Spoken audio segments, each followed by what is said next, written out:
Yes, I am live now. So, good afternoon, everyone. We have been going back and forth on network and everything, but I think we've been able to fix it now. Thank you, everyone, for enrolling for 10 pillars of well structured business. And I want to assure you that you are going to get value from this class. Apologies for all the back and forth, all the back and forth. You are going to get enough value from this class. So, let's dive into the class right away. Why do you need structure? Why do you need structure? One of the important reasons why you need structure as a business owner is the fact that you cannot continue to run your business. You are making money. At the end of the day, you are drained, you are tired, you are exhausted every day. You don't have anything left for you to even attend to your children or your spouse or any other person. One thing that structure brings into the table is order and sanity. It helps you to get things done well and done better. So I want to encourage everyone watching me this afternoon that you need structure. Whether you're a small business owner, whether you're a medium-sized business owner, you need structure. And you must pay attention to those things that you do in your organization for sustainable growth. One of the things that will keep you growing on a consistent basis is structure, is systems. And if you want to scale, you need to just have this in mind. And I want you to know that your business have the capacity to grow into an amount you never imagined, if only you are ready to learn today and implement. It is not enough to even pass through this video. It is not enough to come into this class. It is important that you implement what you have learned. It is important that you execute what you have learned. Attending this class is not good enough, but the most important part is you doing what? Implementing. So I will dive into, before I dive into this particular class, I'm going to tell you about myself. My name is Nancy Nadia. I'm popularly called Coach Nancy, aka the Money Boss. And I've been in the entrepreneurship business for the last eight 18 years. I've been in business for 18 years. And of a truth, I can tell you that business is a tool that God has created to actually transform your life.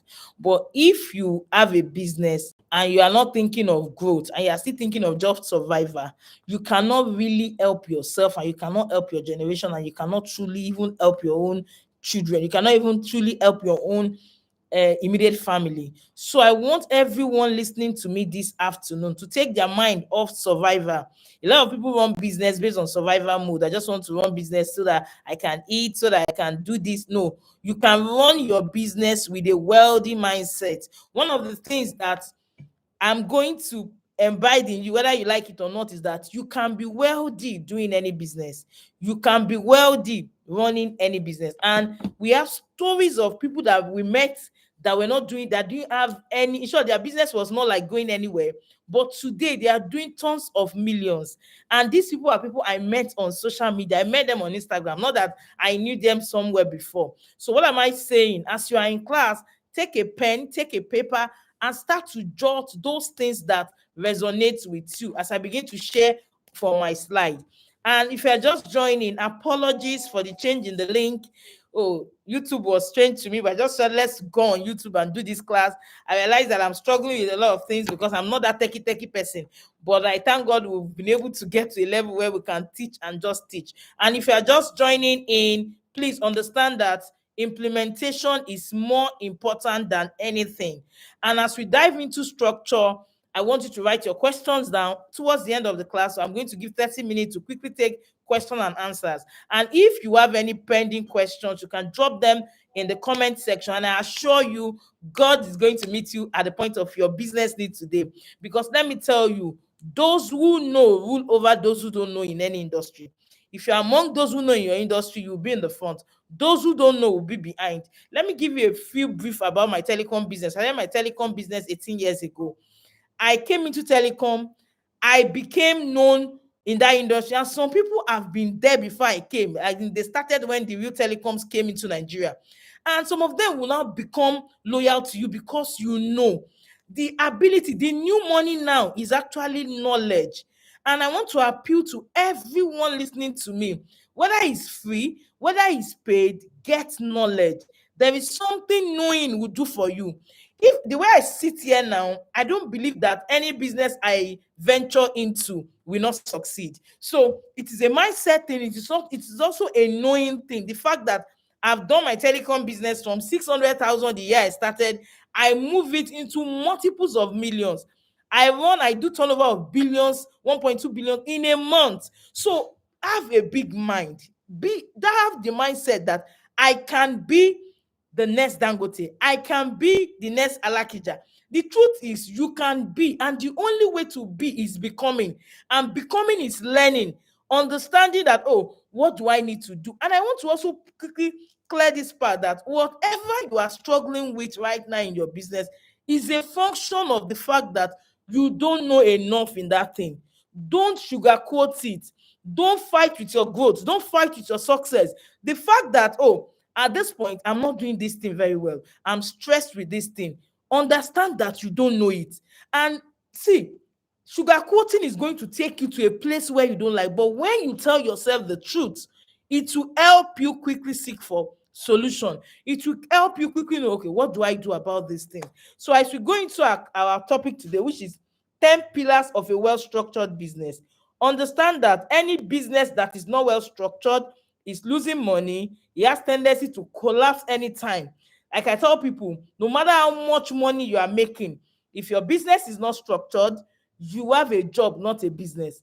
And one of the things that happens to a job is the fact that when you stop working in an organization, they will not come and be paying you.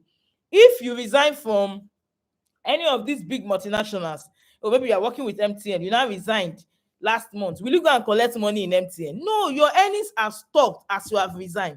But if you have a business that once you don't go to the store, you will not make money, you are just like the same person that is working. So you need to understand this. But if you have a business where I stepped out, I traveled out, I stayed over a month, and my business is still making money, and go back to my page and see some of my students that has done structure, they will travel for Christmas holiday, and their business will be making more money, and in fact the business will make more.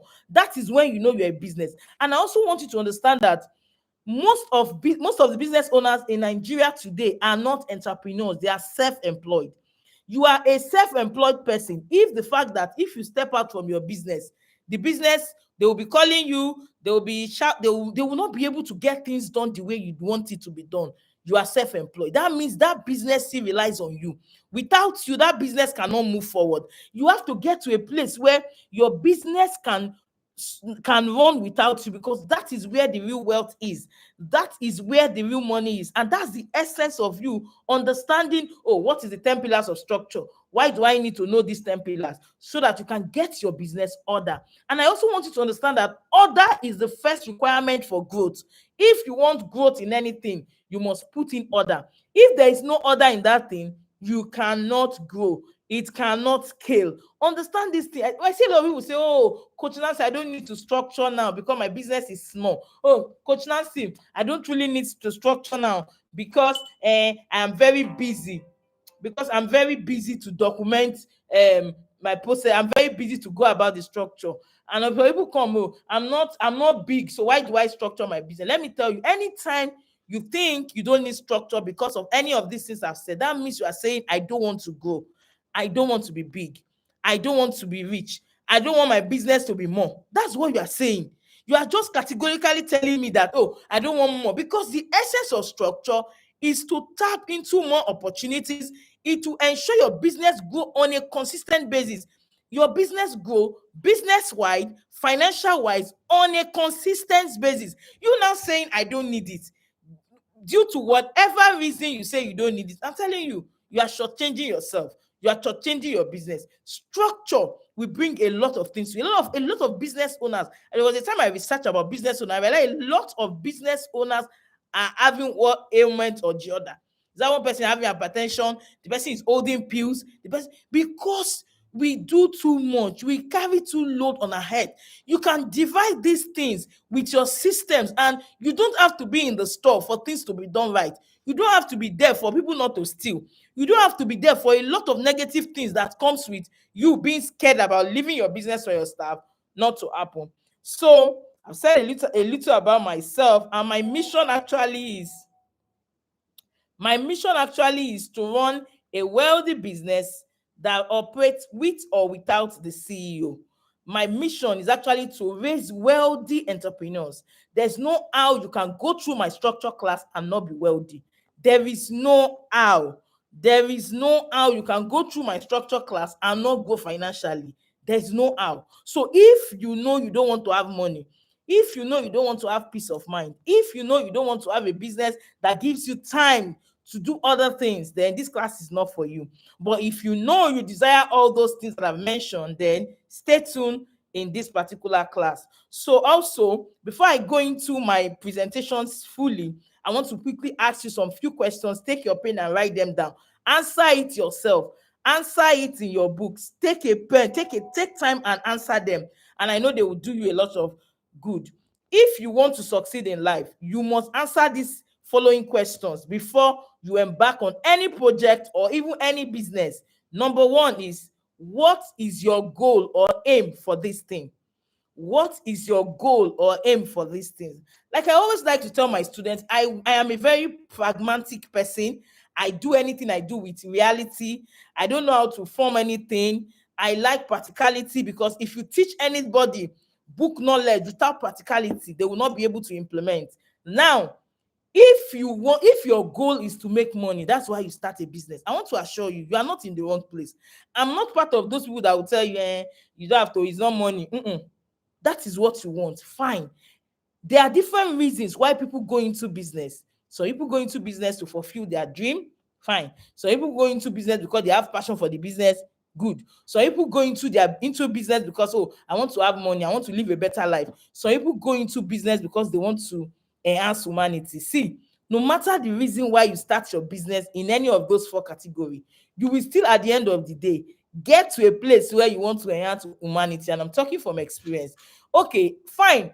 I started my business with the aim that I want to have time for my own husband and my daughter. At that time, I just had a daughter and I'm married. I'm like, oh, I need time for them. I resigned from my job. That was the reason why I wanted to start the business. Even though I know the business will come with money, profit will come in, but that was not the aim. My aim was, well, I need to have time.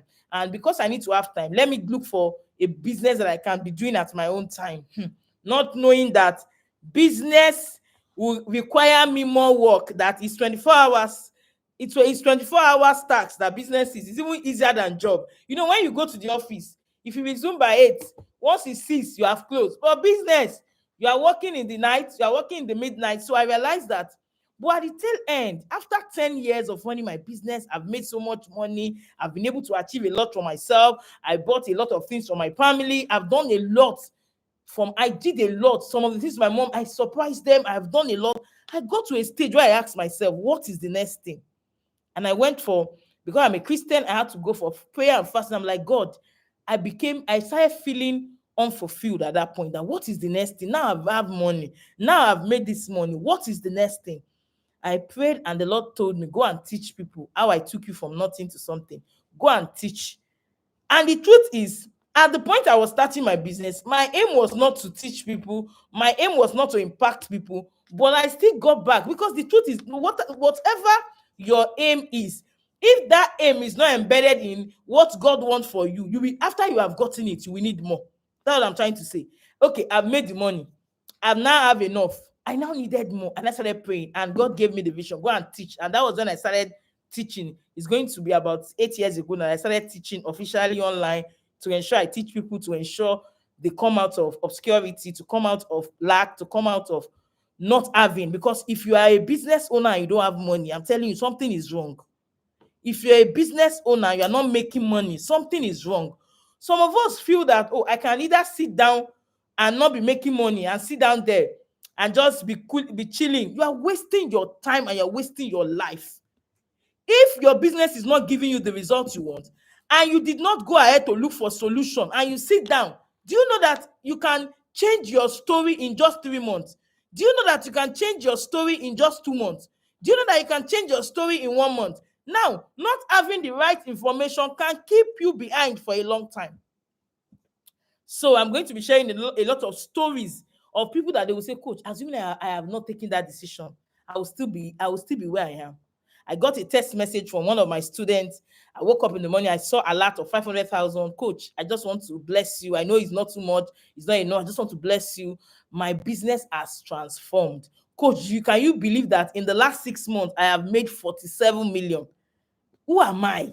What am I doing? What kind of business? See, coach, you have a grace and you have imbibed in us that capability to dream, that capability to chase our dream. And I tell you, if I tell you what this person is selling, you'll be shocked.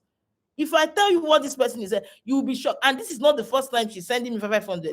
She will just wake up and send me money. She will just wake up and say, Coach, I just want to thank you again for the class. I just want to thank you again. So what am I saying? When you keep postponing your success story, you are wasting your time and it's not good for you. If what you don't know it today, who told you that you will know it tomorrow without seeking for help?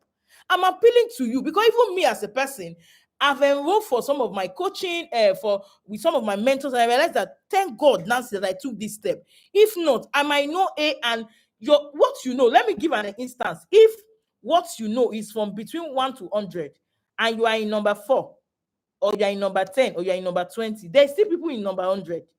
So what makes you not to continue to aspire for more? What is keeping you not to continue to aspire for more? Aspiring for more is very important to the success equation. Let me tell you, information is key in the marketplace. Those who know rule over those who don't know in any industry, any industry. So let's move on. The second question is, what is your destination? You start to dream about your business. Where do you want your business to be in the next 3 years? Where do you want your business to be? What is result to you? What is result to you? What will happen now that will make you know that, oh, I have done well for myself. I have succeeded. I've achieved. What is result to you? What is result to you? You are the only one that can make us. So that's why when you can define what result means to you, you will not be engaged in unhealthy competition. You will not be engaged in unhealthy competition. When somebody says, oh, when I say that we in telecoms we do 1.2 billion a month, you won't be saying, you run one part. You can't continue to think small and be thinking everything is lie. These things are backed up by bank statements. It's not that it's a joke. Bank statement is available. So when you begin to say everything is lie, it shows that you cannot dream for yourself. You cannot explore for yourself because it is not everybody that is lying. Lies might be out there, but it's not everybody that is lying. So if you think everything is a lie, then you will remain small. You have to continue to dream for yourself. You need that dreaming for yourself because the Bible says, as you think in your heart, so will I do to you. And even in the Bible, when the children of Israel they were inside the wilderness, he said, as you have thought in your heart, so will I do. And for those that feel that they are going to conquer them, they all died in the wilderness. So what have you been thinking? When you see something and say, I don't have this money, I can never get to this level. What have you been thinking that is making you to be in the same position? Do you know it's a function of what you are thinking? Your thought has a way to align with your destiny. So how do you begin to change your mindset? See, mindset is everything. Your success begins from your mindset. And until you begin to think right, you might continue to go backwards in your result. You have continue to struggle and you think, something else is wrong. No, you must think forward. You must be positive in your thinking. You must have that ability to say, oh, sometimes those things will come like a cloud, like it's not possible. You must begin to tell yourself it's possible. If A can do it, I can do it. If Tara Fela Duotoye can achieve it, I can. If Mommy Bukwa Oshiga can do it, I can do it. If Alakija can be the number one woman I can be. If this can be, I can be. You have to be telling yourself. You have to constantly remind yourself every day that you have the capacity. So what is destination for you? What is result to you? What will you get to that will make you know that, oh, I've moved? What is result to you? Some of you wake up every day, no goals, nothing, no dream. You are just selling. You are just going to your shop. You are just doing business of selling. What is your goal for doing? In this program that we have done now, we had a goal to register 2,000 people. We have a goal. We can't just say we want to do free class. Yes, I want to impact 2,000 people. Now we have a goal of registering 2,000. Before we end this, we have registered more than 3,000 people. Now, for me, The work I put into marketing this thing, the work I put in, I realized, oh, now when you have done well, I can clap for myself that I've done well because I had a goal. So what is your goal? Do you just wake up every morning and say, I want to go and sell? Do you just wake up every morning and just go to your store without a goal? You must have a goal. And I can tell you, one of my students, Uju, she said, Coach, when I went into SYB online portal and I listened to mindset, oh God, my mindset shift. In my life, I have never thought that I will make sales of 50 million in my life. The highest sales I was making was 1 million. Do you know that the person I'm talking about is the one that now said she made profit, not sales, so of 57 million. If she's the only one that God has even used me to bless, I'm grateful to God. And she's not the only one. There are many. So what are you doing? Don't let anybody around you shut your destiny down. What are you going to do differently from today?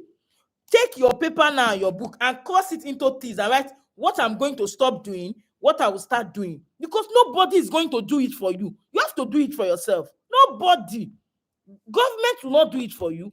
Your parents will not do it for you. You have to do it yourself. And I want to encourage you that the capacity to grow wealthy is in your hand. The capacity to change your results is in your hand. I can tell you my story. I'm a lady that came from a very poor background, poor home, but I changed my story by believing in God and putting in the work.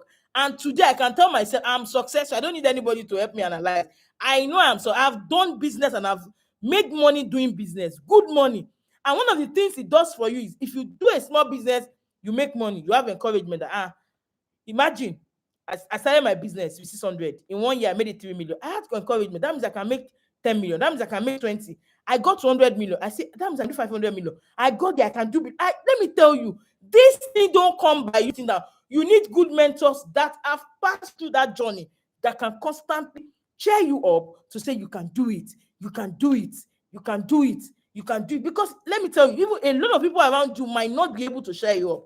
You should be able to have people around that can share, oh, you can do it. Nancy, you can do it. For some of us, I didn't have anybody that can share me up. My mom was just there to say, oh, she's a very positive person. She's not a negative person naturally. But I just felt that if anyone out there can do it, I can do it. And one of my yardstick for growing my business was the banks. When I look at the banks and I say, if the bank can do it and their business can operate without them, and they are the most risky business so far, they sell money, why will I not be able to do it? My business is also very risky. My business will be, let me say, number 2. When it comes after bank, will be the next, because recharge card himself, if they steal it, it is fast to be liquid cash. Then if they take the money, it's also problem. But I say if the bank can leave it and let it run, then I can do it. And I achieved it. I've achieved it over 10 years ago. And I say, I'm grateful. I did it. I had to sit with it to ensure those things work. And today I can teach you from a practical point of view that whatever business you are doing, you can actually structure it and let it work. The third question is, what strategy are you going to adopt? What strategy are you going to adopt? And this class is not a strategy class, so I'm not going to focus on strategy, but I need to give you the real 4 points that you need to focus on. What strategy am I going to adopt for my business so that this business will continue to make money on a continuous basis? You know some of the strategies that you have used that have worked. Can you note them down? So anytime I do this thing, it works. So that whenever you want to do stuff, you always go back to re-engineer those strategies. You must understand that. Then number 4, the last one is, what will I focus on now? As you are in this class, you cannot focus on 1 million things at the same time. But what can you focus on now?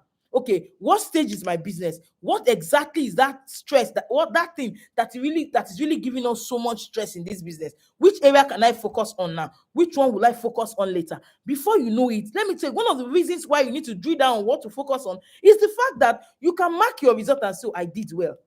When you're just doing business without goal, without focus, without anything, you will be depressed. Once you see Nancy post, oh, I sold 200 million today, you will just be angry in your house. But when you know your goal, when you know your own result, and when you know what your focus is, I say, thank God, I've passed this place. Now all my employees now, they are all okay. They are now doing well. They are now giving us results. We don't have stress with the employee. You move to the next stage. You keep moving like that. You keep ticking the box. You keep checking the box to say, oh, I did well. And you keep clapping for yourself. You are not waiting for your neighbor to clap for you. You are not waiting for the government to clap for you. You clap for yourself because you can see the results that you're achieving. So if you can answer those four questions, they will help you greatly. So now let's move on. What is structure? What is business structure? What is business structure? In my own simple terminology, I'm not using book knowledge. I'm using practical. Being in the marketplace is not easy. Being in the street, in the marketplace, they call it street sense. To have street sense, no be joke. You need to be full of wisdom. And I thank God Almighty for giving me wisdom. I won't lie to you. I am one of those people that God gives the wisdom of Solomon. I am one of them. And it's not to brag. I can say it over and over again. Even in my industry, say, I know, Nancy, God gave me that wisdom, and I'm grateful to him. I did not brag with it to myself, but to him alone, because he's the doer of all things. Now, what is business structure? In simple terms, business structure is to the extent in which a business is well organized to run its day-to-day operation effectively and smoothly without depending on any person or persons, not even the business owner. How many of you in class here, let's see your hand in the chat box, that your business can operate without you? Let's not say 3 months. Let me just say in 30 days. It will operate successfully without you in 30 days, without you fully involved. How many of us? How many of us? How many of us?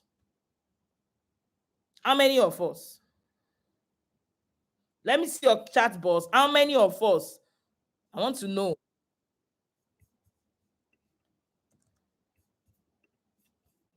How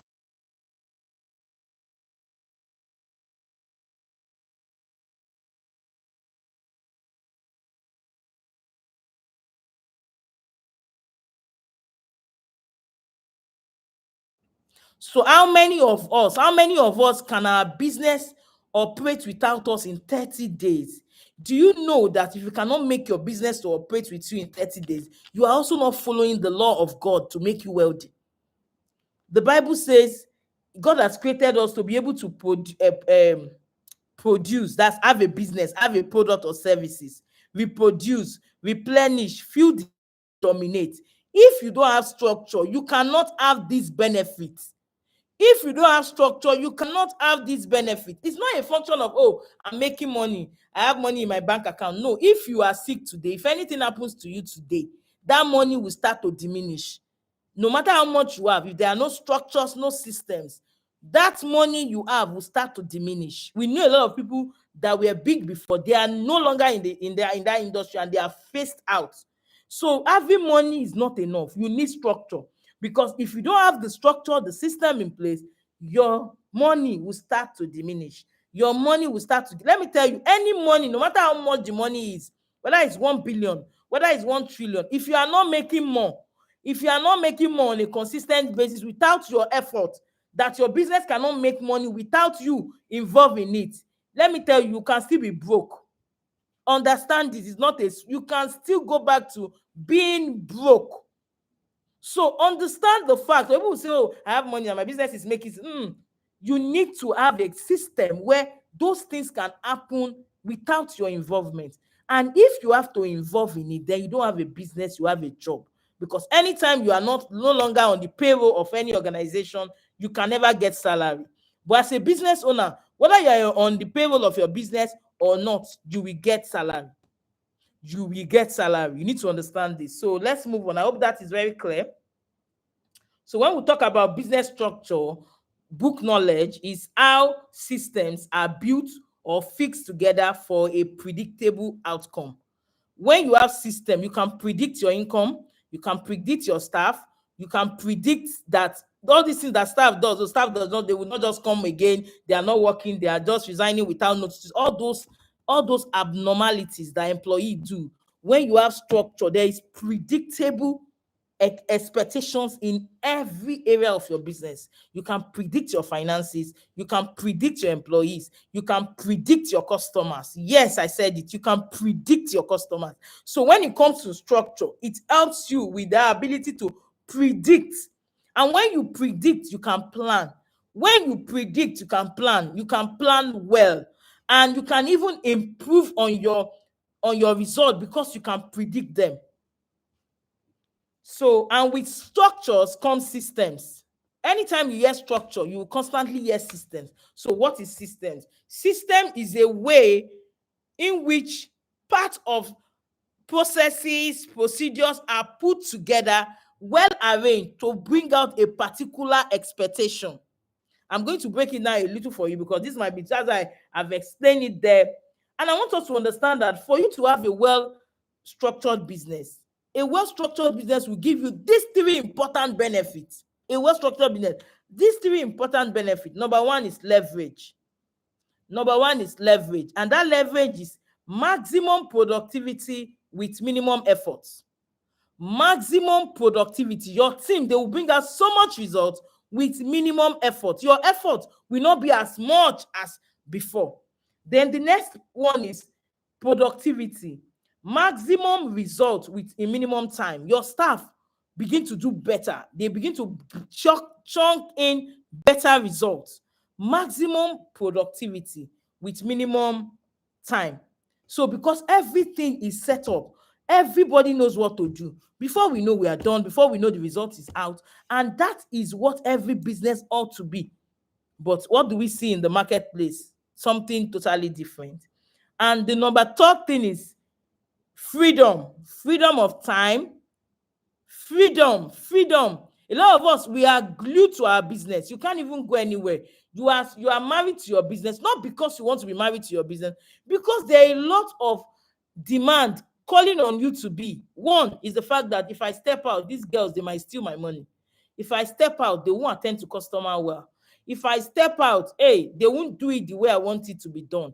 If I step out, there will not be consistency in the production. If I step out, the jollof rice I ask them to cook, they will cook it and they will turn it to concoction.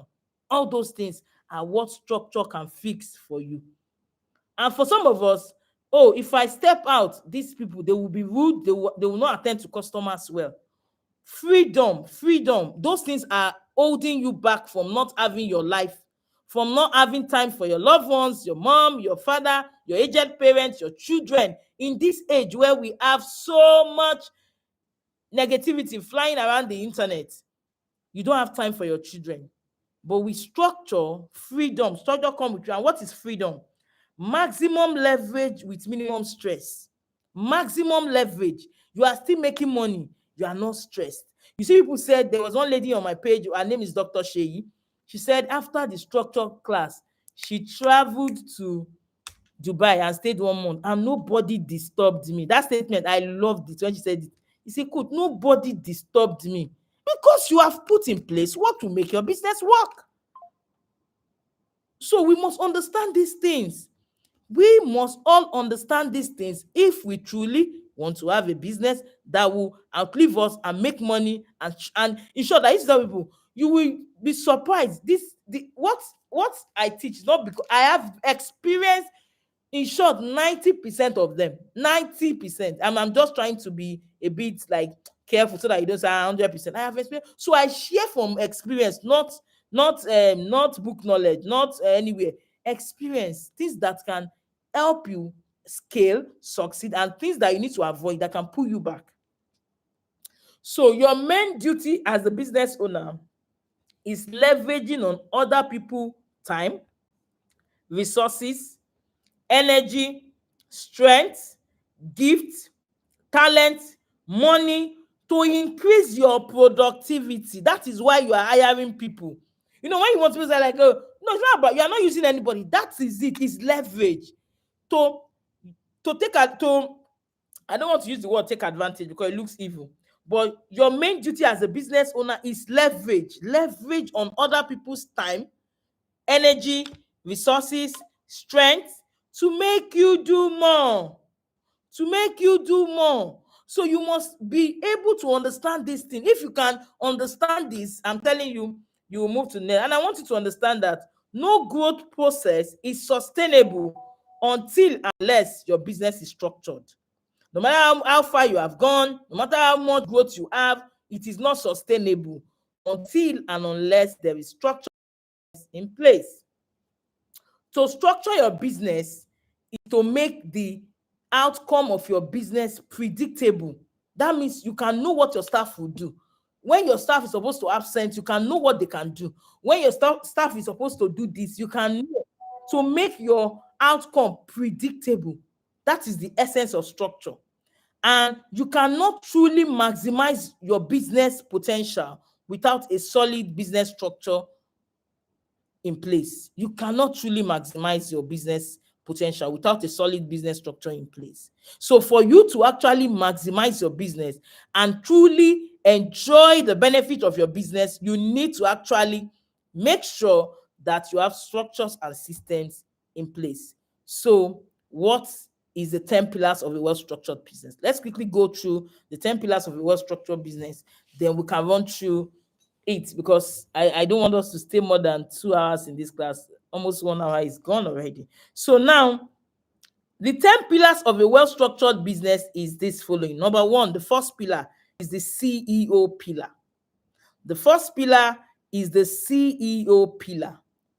And for the CEO, you need to understand that structure begins from you. Structure begins from the head. Structure begins from you. You cannot continue to pass buck on your staff. You have to ensure you do the needful so that your business can be what you actually envisage or what you want. And again, I want to let every CEO on this platform understand that whenever you say, oh, my staffs are not doing it right, my staffs are not okay, you're also telling us that your leadership strength is also weak because you hired them. So what you do is, sometimes you can even hire wrongly, but it's your responsibility as a leader to make tough decisions, to say, this guy cannot work with us. Then immediately you observe it, you let them go. You can't be mixing sentiment and emotions with business. Business is not emotional. Business is not sentimental. Once you hire someone, maybe during your recruitment process, you felt that this person can do the job, and you now realize that this person cannot do the job. What you need to do, you quickly also let them go and hire the right fit for your business. And there is what we call the right fit, and there is how to hire the right fit. Now, let me just go through the 10 pillars of a structured business. Then I will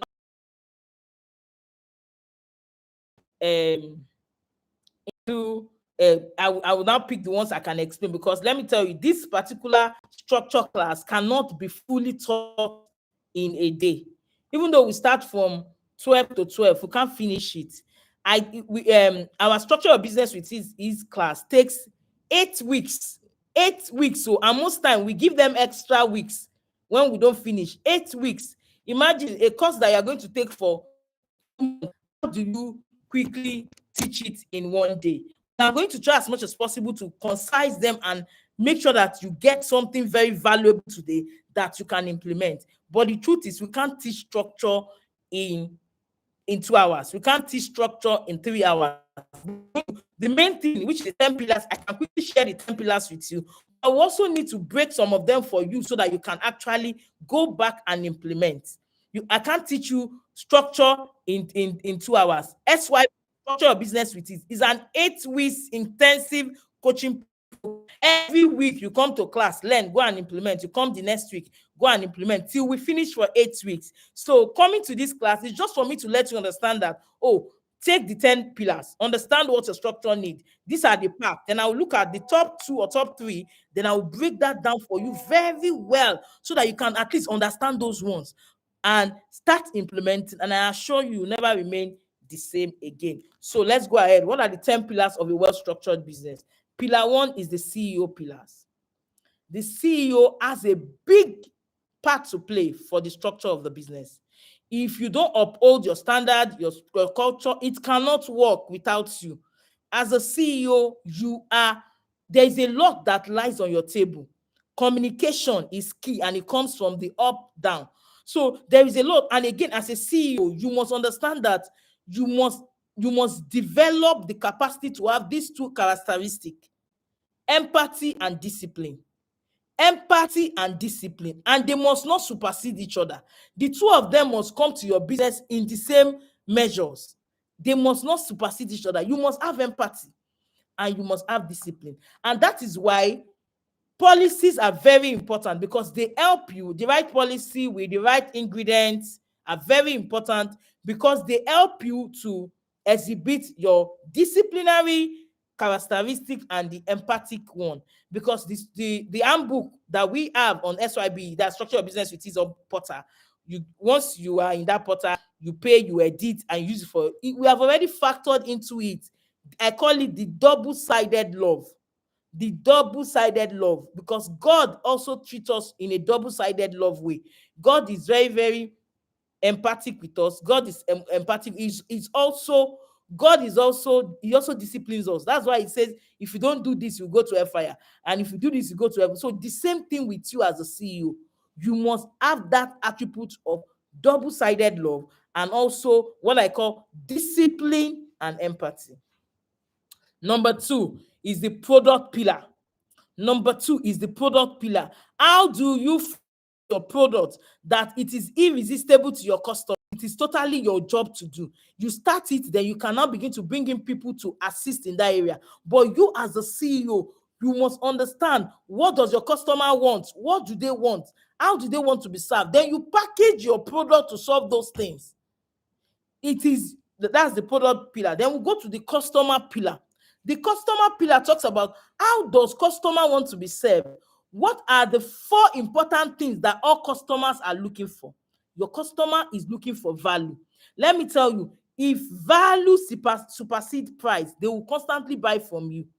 You need to understand that thing, and that is also a pillar that you need to be, because in business structure implementation, there are 4 stakeholders that your structure must help. Number 1, your employees. Number 2, your customers. Number 3, your shareholders or your investors. Number 4 is you, the owner. So this structure you are building must favor these 4 people if you truly want to build a business that is wealthy and that will outlive you. So number 4, the culture pillar. This one is a good solid pillar. So all of you that have been crying, oh, my staff, they don't do things the way I want, they don't listen, they come late to work, they are nonchalant, they don't have ownership mentality. When it comes to the structure pillar, you can change the narrative for your business. The culture pillar can change the narrative for you, because if you don't have good culture and you have good strategy, culture will eat strategy for breakfast. Because if you don't have good culture and you have wonderful strategy, the people in your system will destroy it. It will not work. It will not yield. They will destroy it. They will make sure they frustrate it, because you don't have the right culture. And how do you have the right culture? Pay attention. I will teach you that as I go down into my session. Then we move to the people pillars. The people pillar. How do you hire? How do you know who is the best fit for your organization? How do you know who is the person I should hire? You should have a standard procedure of the kind of people that should work in your business. Who are the kind of people that I hire in this organization? Who are the kind of people that is not a fit for this organization? Nobody will do that for you. You have to establish it even before you give it to your HR or your admin. You as the CEO, you know your values, you know the kind of business you want to build. Who are the kind of people that should work in this organization? Let me give an example. For instance, for me, I like when I'm working online or I'm working physically, one of the attributes I've used for recruiting staff, apart from number 1, attitude is very important. Competency is very important, which is skill, attitude, skill. Attitude top skill, because if somebody can have good skill and have bad attitude, that person is not a good employee, is not a good staff for you, is not a good fit for you. So attitude is number 1, skill or competence is number 2. Then we have other ones, we have them like that up to 13. I remember we have it in our capacity is number 3. We have it like that. The another thing that is important to me apart from these 3 is proximity, closeness to the job place. Because let me tell you, if I am paying my staff, for instance, maybe 200,000, and that my staff is staying in maybe Songo, number 1, he's going to be stressed. My money will look small. He will not enjoy. He will be stressed. But imagine that I am in Airport Road, for instance, and Airport Road is Oshodi Solo, and I have a staff that I hired, and he stays within Oshodi Solo, and I'm paying him 200. He will value the job because he's not going to be spending too much on transportation. So you must understand what you need to set up for your recruitment process to make your employees see your organization as something that is dear to their heart. If your staff don't value their job, you have not won as a business owner. You must create a system where your team values their job. So how do you make them value their job? When you talk about people systems, how do you recruit people? What are your criteria for recruitment? What are the things that makes people qualified to work in your organization? You must dot them down. Very important. And also, when we talk about people pillars, what is actually your organogram? A lot of you have organogram like a signpost, you are not using it. What is your organogram? What is the organization chart or organogram? Who is the leader when I'm not around? Who is the next person in question when I'm not around? And all these things matters. So we talk about these things under the people pillar. And also, when you talk about the people pillar, how do you get your staff to buy into whatever you want to do? How do you get them to buy into it? There's a way, there's a process to go about it to get your employees to buy into whatever you are trying to achieve. Then the next pillar is the financial pillar. This one carry more zoo. This one is strong. Let me tell you, your assets, you must know your assets and you must know your liabilities. It is very important as a business owner that you can interpret your assets from your liability. Don't say I don't like numbers. That's why I'm here, to teach you simple ways to know numbers. See, numbers is the language of business. If you cannot speak numbers language, then you cannot be wealthy. You will only have change. Some of you think, oh, I've made money, I have 10 million, you have change. Imagine the same business that you have 10 million. Do you know that you can 100 million in that same business? But do you know that what took you to have 10 million is not the same thing that will take you to get 100 million?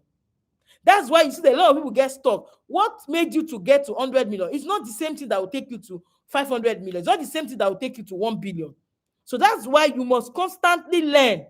You must constantly learn. Very important. Numbers is the language of business. Let me give you an example because I like it to be relatable. I want you to really understand. Imagine I am from Edo State now.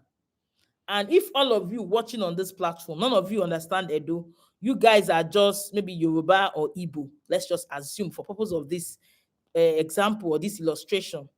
Now, I now told you guys to say, oh, I want to speak Isha for you guys. I say, hey, menwe Ivo, oh boom, oh wekwa ekpa, or wekwa po, enivo pomo boom, me when you wedo ovie, me am wenivo niwe. Some of you now will say, what is she saying now? I beg you, what is she saying? Some of you will say, I beg you, carry yourself, come out here. None of you understand what I'm saying because why? You don't understand my language. But you know that what I'm saying is, I have a lot of money in the bag. It's so much. I want to give it out. Who wants? Who wants? But because you don't understand the language, you did not come to me. You did not rush me. You did not hug me to say, Coach Nancy, come. That is what happens when it comes to numbers. And I want to shake this table for some of you that say, I have an accountant in-house. The fact that you have an accountant in-house does not mean that you should not be on top of your numbers. A lot of organizations I've worked with that theft occur. They actually have an accountant there, but theft still occur until we came into to clean up the whole mess and change the whole system. So what am I saying? The fact that you have an accountant is some of you like, I have an accountant, I don't check. The fact that you have an accountant you should not be able to check. The fact that you have an accountant should not have a simple check to know your checks and balancing. There is a simple template stack. She has a big hotel. They have hotels in all over. They have hotels all over different places in Nigeria. And she was like, Coach, we can't just know these guys are stealing. And I said, come. And she paid for one-on-one. Then about 5 years ago, she has relocated now. She will chat me, Coach, I want to bring you. I want you to be part of my board. I'm like, hey, board, who are they safe? And God will help me. So I told her, I said, look at this thing. She said she has an accountant, but she still have issues. For some of you here that have accountants, you have people and you are still having issues. Some of you here, you have software, you are still having issues. Know that you need a more comprehensive, consolidated breakdown class to ensure everything is broken down for you in a way you will understand it well. Now, I now gave her the simple template that we have in SYB on how to be on your financials. I say balance sheet is very okay if you can interpret balance sheet, good. But if you cannot, I've been able to create a template where balance sheet is simplified, where P&L is simplified. Whether you like numbers, whether you don't like numbers, whether you even hate numbers, if you come to this one, you can do it. She said, okay, I put her through, and I said every month, start to check. For now that you're just checking, start to check your accountant every week. First week, the accountant was like, who is teaching madam something? Because some of the things they were doing was wrong. She will now say, what is this figure? Why is this figure like this? They will say, she will send it, and I will say, this figure, why? If my money is this, why has it changed? They realize that the game has changed. And she's not the only one. I have a lady in spa, she has a spa on Adeni job, different people, because they had accountants and they were like carefree of their numbers. So I have somebody there. The fact that you have an accountant does not mean you should not check. And I want to tell you, there are simple ways in which you can check without you being borne down, being stressed, being overwhelmed. No, your job is just to check. And as a business owner, you need to understand that your core responsibility is focusing on income generating activities, not repeatable tax or repeated tax. I want to go and bring goods from market. All those things anything that can be delegated. Let me tell you, anything that can be delegated, delegate it. There are some things that you have to do. But you see, something that can be delegated, delegate it. But understand that you don't delegate your trade secrets. I need to quickly say it here so that you don't say, Coach Lance, you don't delegate your trade secret. If you delegate your trade secret, you are going to shoot yourself on your foot. You don't delegate it. You find a system around your trade secret so that your team, everyone cannot start your business. If you don't protect your trade secret, every Nigerian want to do, whether they will do it right or they will do it well, they will just want to do it. And let me tell you that your competitors are looking out for your staff to come and pay them to get your trade secret. If you don't know, I'm telling you now. If you don't know, I'm telling you that, because they will come and tell them, please, what is your boss doing? If they give the person 1 million or 500K, it will split out all what you do. Recently, a big household liquid soap company had a big issue recently, and the issue was they had some staff, they were mixing their production without any trade secret. They didn't cover it up, they let it loose.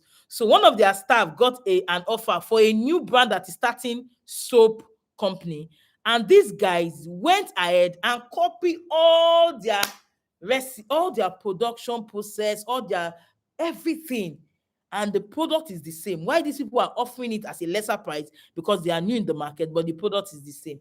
And one other thing they also did not do, number one, they didn't give non-disclosure agreement. But I also saw non-disclosure agreements in Nigeria most times does not work. So what do? Protect your trade secret. Protect your trade secret. Write it down. Protect your trade secret. So let's move on to, so we're talking about the 10 pillars, and I stopped at financial pillars. That pillar is a pillar I love so much. I love to make money. I don't know about you. Money is good, but the thing is, if you don't understand your numbers, you can be making money. At the end of the day, you will not have money.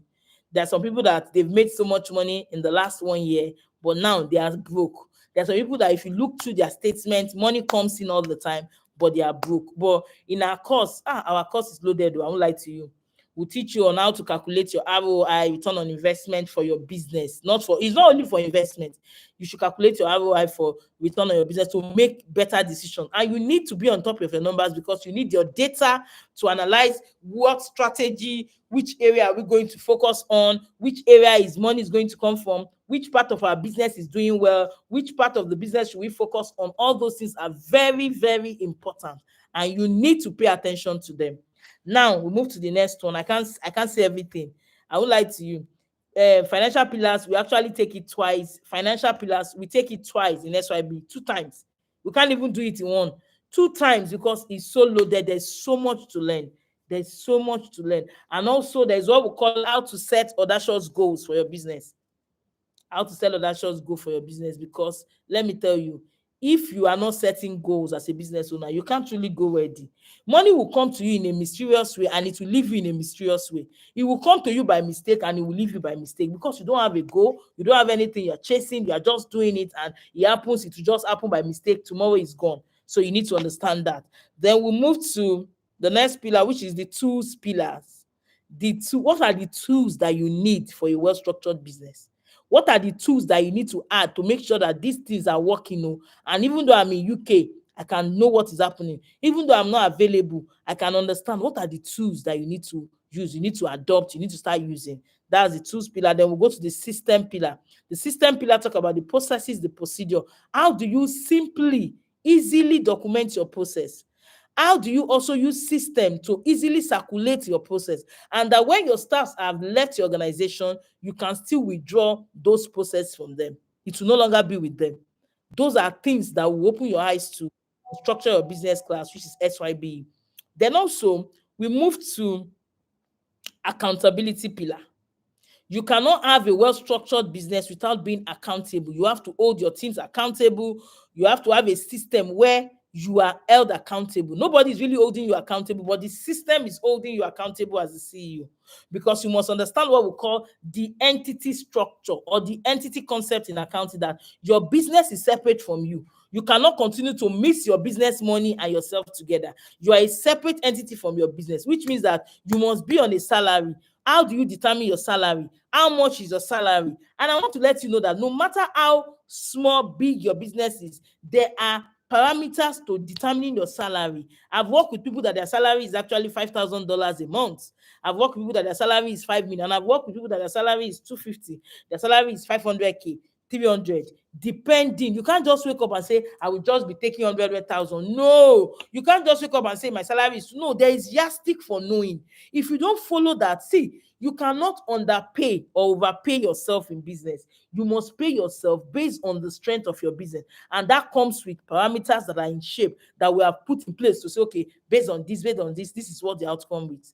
Also, when we talk about accountability, how do you ensure there is compliance to the industry you are? Compliance in the industry you are.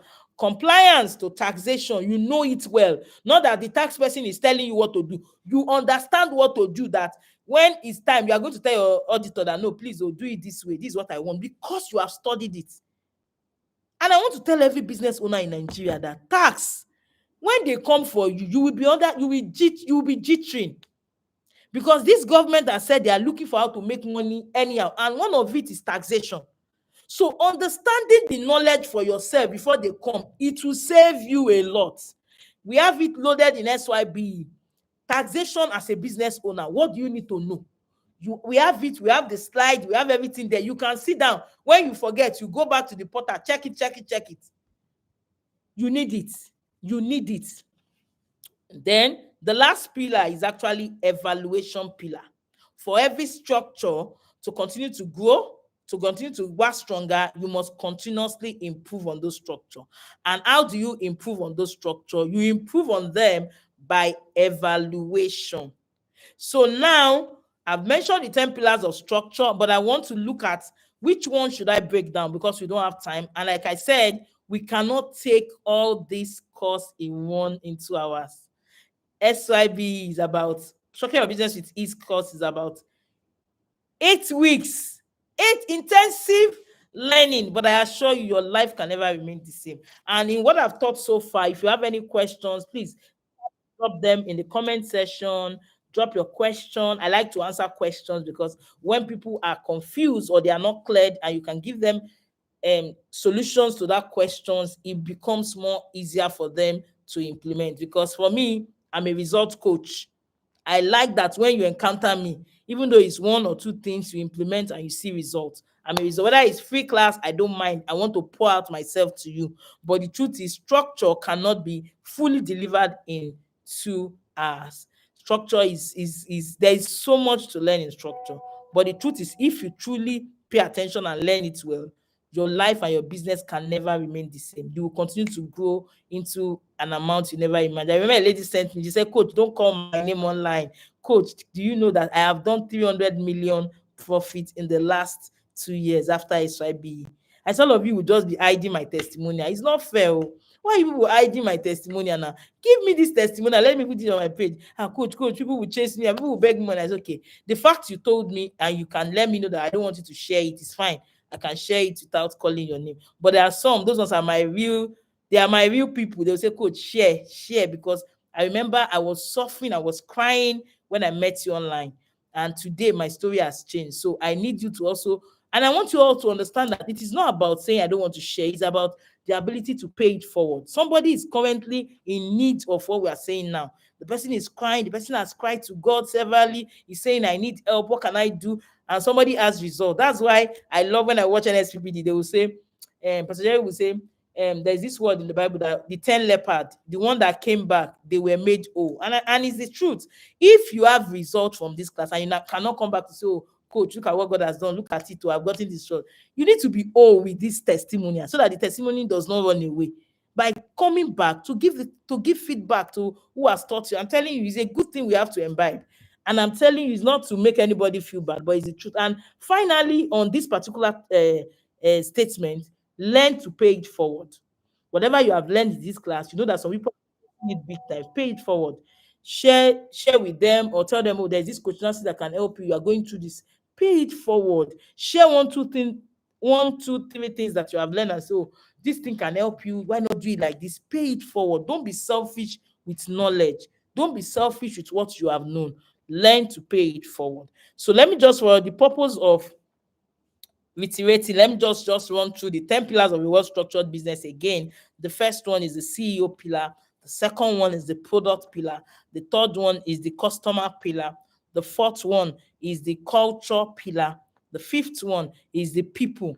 The sixth one is the financial pillar. The seventh one is the tools pillar. The eighth one is the system pillar. The ninth one is the accountability pillar. And the final one is the evaluation pillar. So which among this one can we take in the next maybe 1 hour? Because if I sit on one, I don't know which among them can we take in this. So let me just run through it. We have about 30 minutes to go so that we can start taking questions. If you have a question, drop it in the chat box so that we can just answer your questions. So let me see how far I can take these 2 pillars I want to share. If I have enough time, I will share 3. If I don't have time, I will just sit with 1. So let me talk about the first one. I talk about the first one, which is the CEO pillars. The CEO pillars. I want every one of you to know that structure begins from within. Structure begins from you, the CEO. You cannot give what you don't have. And your staff they cannot also give you what they don't have. So you must understand that structure begins from you. You must not be the one destroying the structure of the organization. You must not be the one destroying the policy that the organization wants to uphold. And you must try as much as possible that in your system, there is no double standard. You cannot have a staff that you like, and because you like the staff, you decide not to treat the other one well. In a well-structured business, a CEO must understand there is what we call fairness and equity. People must come to the table, fairness, equity. And the only thing that can separate one person from the other person in your system is performance to the job they are doing. And the only thing that will make anyone warrant any promotion, any reward, any additional whatever is the fact that the person is performing. Performance is key. Performance is key. And as CEOs, we need to understand this. There's nothing like favoritism when it comes to a well-structured business. What you need is people to extremely perform. How well do you know? And again, when it comes to talking about being able to perform as a CEO, how well are you also performing? And the way you perform also, how well you perform comes from you knowing yourself, from you as the CEO, knowing your personality, understanding yourself, knowing yourself well. I've known myself well that there are some things I will not do. There are some business I will not venture in. No matter how you tell me, I don't want to do the business because I've understood myself to that level. The business might have money. You might be making money, but just say, I don't want to do this. I've understood. So as a business owner, you need to understand yourself. You need to know yourself. You need to be able to understand, because see, if you don't know yourself, personal awareness is key. Know yourself as a CEO. And if you can know yourself well, it is easy for you to know your team members. It is easy for you to look at them and say, oh, this person has these tendencies. And I tell you, there are assessment for you to know yourself. We have it on our portal in SYB, assessment to know yourself. I remember I was working with one of my students on one-on-one. After she did, I told her, look at your tendencies. These are what are the things you can do. This is the reason why you're always scared. She was like, coach, how do you know? I said, no, the assessment told me. I don't have to. I said, okay, because she's a one-on-one student, I said, send this to also your spouse to also carry it out.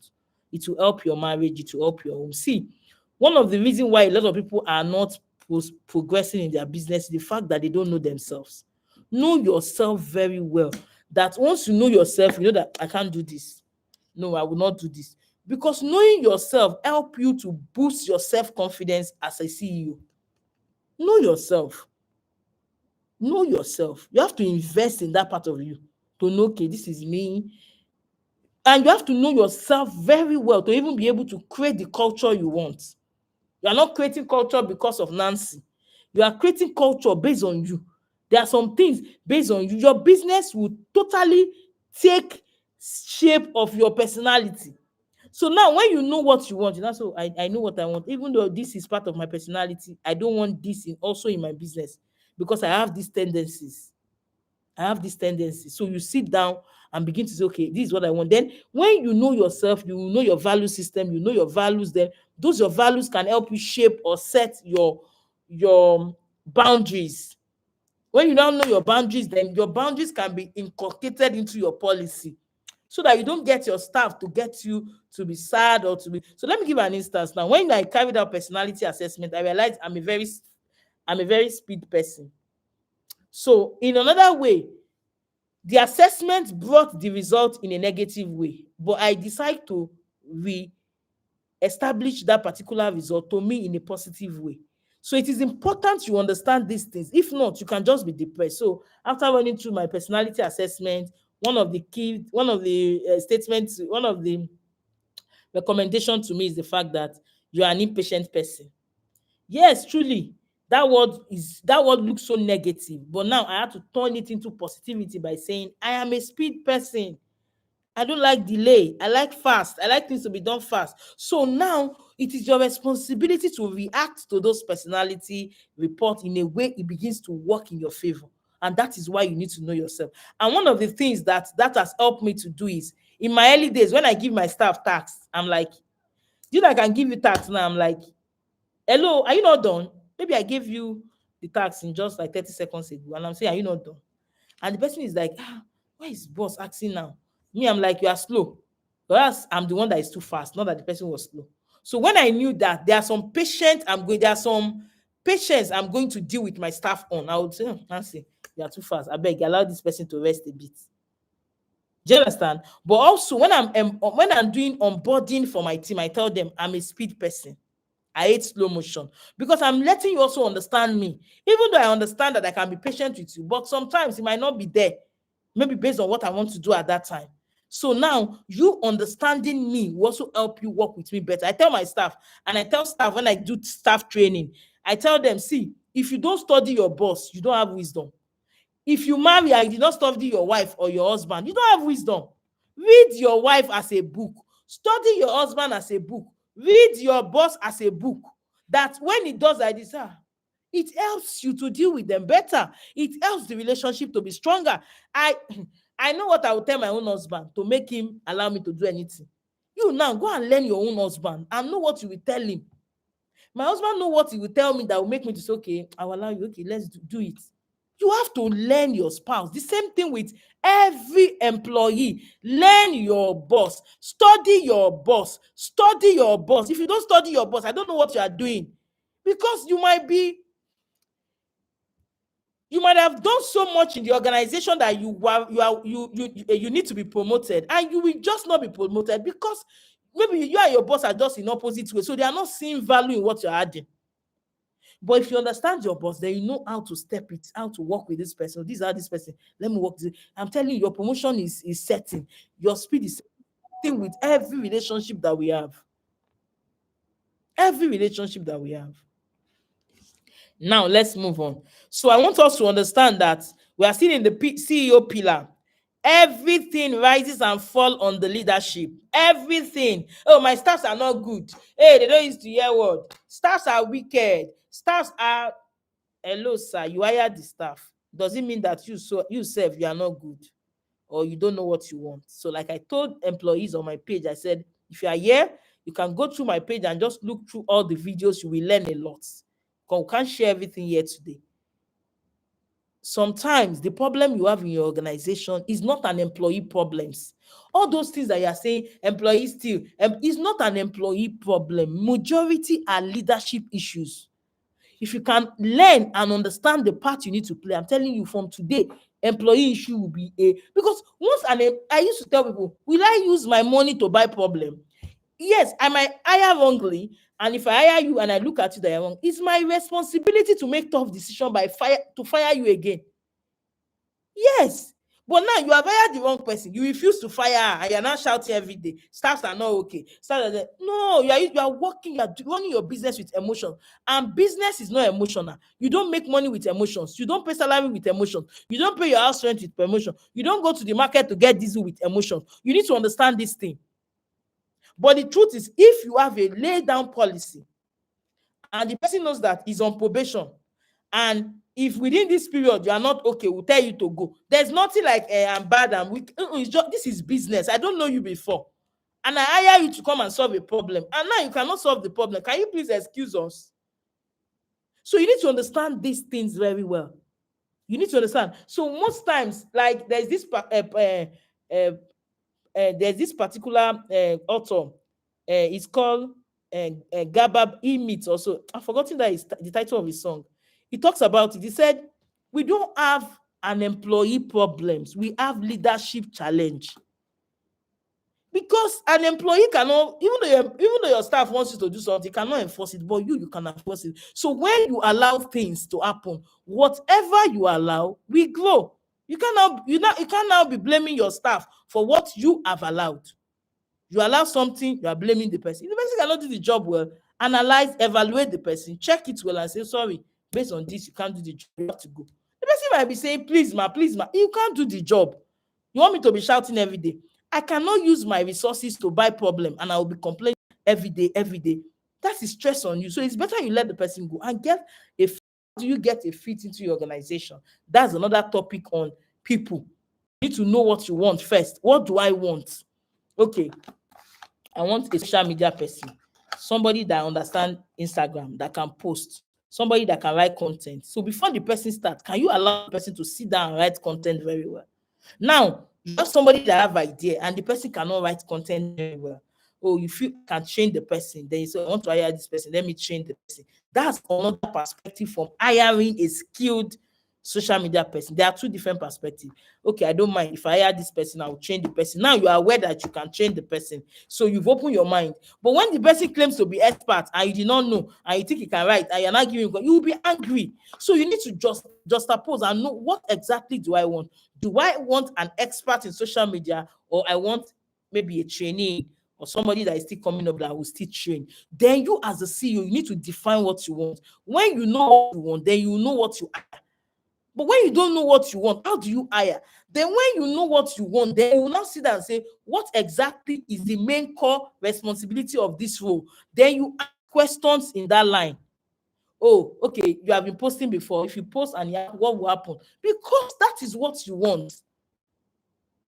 You must understand this. If not, you continue to say employee is issue. When it comes to employee theft now, employee stealing, because the business owner, I'm going to talk about it under finance, because the business owner, you don't know what you have.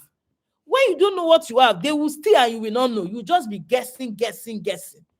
You will only be guessing. You'll be in a, and sometimes you can even guess wrong. Maybe the person did not steal and you say, I felt she stole, and maybe she did not. That is why you need to be very accurate. You need to be clear, and that is why you need structure. That is why you need systems. That is one of the reasons why you need. Number one, I hate accusation in my life. I hate when you wrongly accuse people. So I've created my business that I will never accuse you. Once I'm holding you like this, is with evidence, and I'm going to show you the proof. One of my staff stole from my one of my branch years ago, product of about 4.5 million. When I did the account, I checked, this thing was missing. When we finished, I wrote out all what I was looking for clearly, and I gave it to the DPO of Ajawa State Police Station. This is what I'm looking for. And we took search warrant to her house to go and search. And we saw the Ghana must go where she kept all these products inside. She has sold 500,000 naira worth, and she has the remaining one. And as we were taking it, it was just aligning with what I wrote. The man was like, "Madam, you're a genius. So how did you know?" I said, "No, it's systems, it's structure." I brought it out. They say they want to use it as exhibit. I say, "No, give me my product." I collect my product, collect the money that she has sold. I took it. I tell police they should settle her. I'm gone. She's no longer my staff. So you must understand that your job is supervising. Your job is controlling from the top. Your job is not, I want to pound the yam, I want to cook the, I want to produce. And all those things can be delegated. Your main job is supervising that nothing happens to your asset.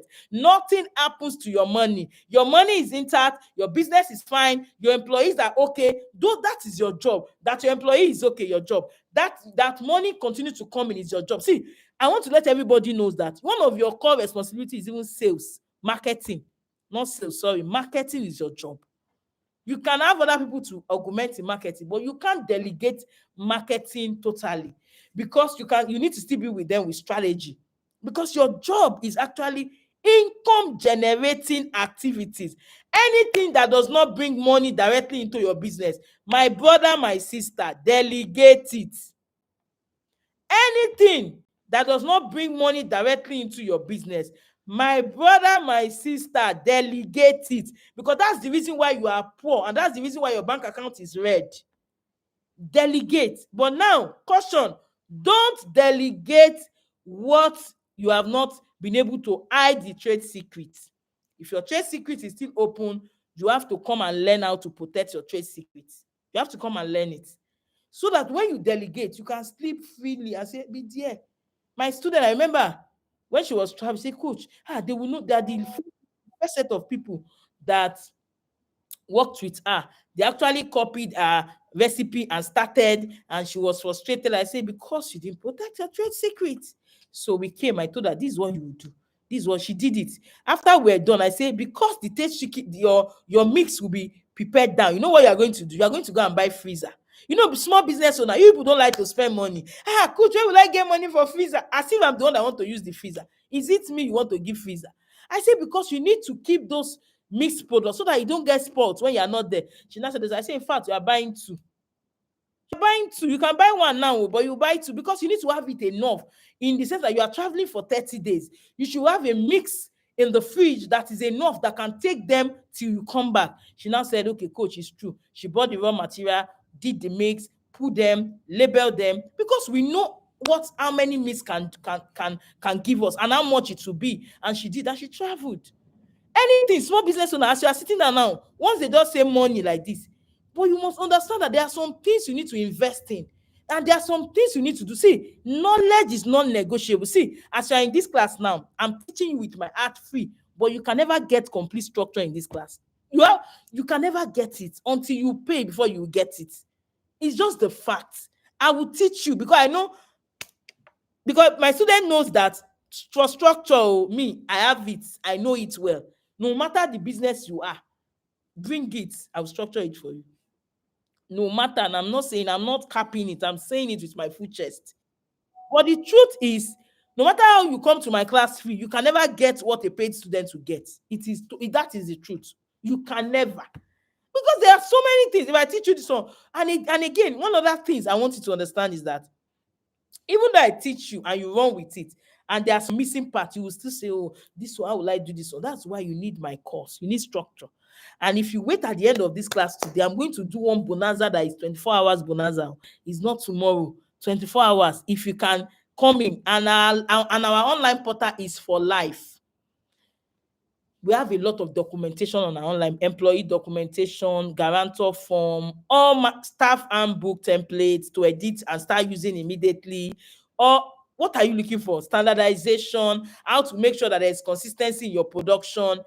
The portal is loaded with value. And I see, and I, even though I'm the owner of that product, of that course, I will even register and buy. Which day I was sitting at home and I started playing the course. My husband was like, is it not you that recorded this course? I said, I'm just enjoying this course. Like, it's just making my life happy. I'm learning for myself. I'm telling you, I'm not joking. I'm not trying to make anybody feel. The truth is, no matter how you attend a free course of any coach, you cannot get the paid one. They will teach you with their heart, but you can't get everything together. And I want to encourage you, learn to sacrifice for your business. Sometimes I tell business owner, oh, based on what you are doing, you need to get a scale so that you can measure it. Coach, I don't have money for scale. I don't understand. Am I the one that will buy scale for you? Is it me that is going to use your scale? Oh, coach, I feel that based on this thing, you will need these particular tools to ensure your staff don't come late. Coach, I don't have the money. I don't understand. Don't let your disposition be I don't have. Let your disposition be okay. I'll plan towards it. Write it down. Which one is I don't have the money? I don't have the money. Don't you know that those that win in any industry are those that invest in themselves and invest in their businesses? Don't you know? Okay. So let's move on. So, like I said earlier, I said everything rises and falls on leadership. The success or failure of your business is actually your responsibility. Whether your business is going to succeed, whether it's going to fail, is your responsibility. Nobody will do it for you. You have to do it for yourself. Nobody will do it for you. So you need to understand that. Then, and one of the major cause of failure, you hear a lot of analysis that businesses from before they get to 3 years and above, before they get to 24 months, they close down, they go bankrupt. And one of the cause of it is lack of structures and systems. You can fix your structure and system issue. I'm telling you, you will be shocked that you can actually succeed, and it will shock you. It will shock you, because that's how it is to me. That's how it is to my students. It's because my first page, my Instagram page of over 95,000 followers, is disabled by Instagram. So we are still praying they bring it back. You will see testimonials in this course. This particular session is the cohort 7. We've done it 7 times, and there is nothing less than 200 registration in every cohort. Nothing less. And the testimonials are, we don't even beg them. They give it to us. Coach, you are wonderful. This class is more than. So that I tell people. One of the things I tell people is that if you don't promote your good product, people will buy fake. As you are all sitting down in this class today, some of you have solid product that is good. Because I used to be that person that I don't want to promote. Let me just be there, Jerry. If you don't promote your product, people will buy fake. And when they buy fake, they will think, oh, everybody is fake. Promote your product. When you have a good product, promote it. And that's what I'm doing now. Starting my new page made me to start, and I started promoting my new page. And I tell you, it's doing a lot for me. It's making me to achieve a lot. It's making me to achieve a lot.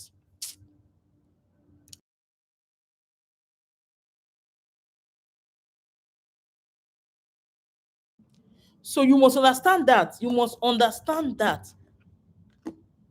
I'm telling you. So let's move on. Let's move on. We don't have so much time. Can you imagine? 30 minutes is gone. But I want to try and explain 2 points in all the 10 pillars for you. Now, mindset is everything. Some of us are here. If your mindset is not okay, that is why you need somebody like Coach Nancy to be telling you things every day. I remember a lady reached out to me on Instagram and she said, oh, coach, I have my goal. My goal is 50 million. So I met a coach and the coach was like, it's too much. Can you just reduce it to 30 and blah, blah, blah. I'm like, okay. For me, I don't just teach you for my head, and I will not just advise you. You have to bring data. When you give me data, I will give you the exact thing that you need. And I told her, do you record your sales? She said no. Do they pay all your money to bank? She said yes. I said, give me your bank statement or calculate your total turnover in a year. Give it to me. I'll tell you how to go. And she did. When I calculated her goal, I said, your goal is supposed to be 85 million, not even 8. She just said, I say 50 million is not too much for you, and 85 million is not too much. Based on, because on SYB, we have how to set audacious goal and crush it. There is those things are things I've used for myself. Today, I'm not bugging you with story, because if I start to share, we will not close. So now, I remember in 2012, MTN Nigeria, because I'm a distributor to the telecoms company, they gave us a target in 2012. It's not today we started this thing. Letter day, everything day. If you want evidence, we get them. In 2012, as at that time, I used to do 40 million naira of MTN products. So they gave us target to say if we meet 100 million monthly, they will give us, the best person will get a car truck. And that car truck, as at that time, was 5.5 million. So when I heard the news, I said, I'm going to join. I was doing 40. My account officer then said, Nancy, why not join 50? I said, no, I'm not doing 50. I'm doing 100. She said, no. He said, I can just do 20% on top. I said, I don't follow those your normal laws. No. I'm a child of destiny. I'm from throne of grace. I'm going to do 100% and above. And then the only one that suits me was the 100 million, which is the highest. And I picked the 100 million. And one scary thing came. So whenever you want to try to move, even though whenever you want to try to register for SYB, the lady that had 47 million, the other lady that came about 300 and something million, some of them, not that their spouse is bad, they just look at it like, he's saying, why will you give somebody this amount of money to teach you? What don't you know? At the end of the day, today, their husband will say, I want to talk to Coach Nancy. Thank you for changing our life. But if not that those women have taken a leap of faith and say, let me do it, anyhow, let me do it, they will still be where they are. The lady till tomorrow say, Coach, I will still be where I am, crying every day. Now, she has built her own permanent office. She has over millions of naira. She has changed her car. What are we saying? We're not talking of small money. Enough success. Because of why? Because of knowledge. Knowledge. Now, MTN gave me, I picked that, and MTN now came with a clause that if you get to 95 million, and you picked 100, you will not get anything. It was scary, but I decided to go ahead. I told them, no problem. If I sell 95 million and I did not win, maybe I would have sold and make profit. I still want that one. So I signed it, I filled it. But one thing, I started becoming very, very I started becoming unconscious. I was very conscious about the fact that I want to win. I want to make that sales. I was now very, very attentive to the thing, and that thing drive me to now become to sit down with my book to say, how do I sell this thing? I've been making sales before, but I've never made sales of 100 million a month. How do I move to 100 million a month? What am I going to do? Every day I wake up in the night, I'll be thinking, what will I do? The thing drive me into success. It drove me into success. And that is why today I can challenge you to say, anything that you have ever thought of, just think about it, you can get there. The only requirement to you achieving it is, first, think about it, then start working towards it. If you have conceived it in your head, I want to ask you a question. The car you are using today, did it come from heaven? Did it jump on you? Is it not that you conceived it before you start getting? You just wake up and say, oh, I want to change my car. I feel I need to get G-Wagon. Is that not when you bought it? When you were sleeping in your house, did G-Wagon come and meet you on the bed? The house you are living today, if it is owned by you, how did you build it? Is it not one day you wake up and you tell your husband that we need to have our own house? Is that not when you now plan that you have it? Dream today, you will get there. I am challenging everybody in this class. Dream today. Start to dream today. Dream your turnover today. Dream your business net worth today, and you will get there. And I told myself that, no, I'm going to do the 100 million. And what happened?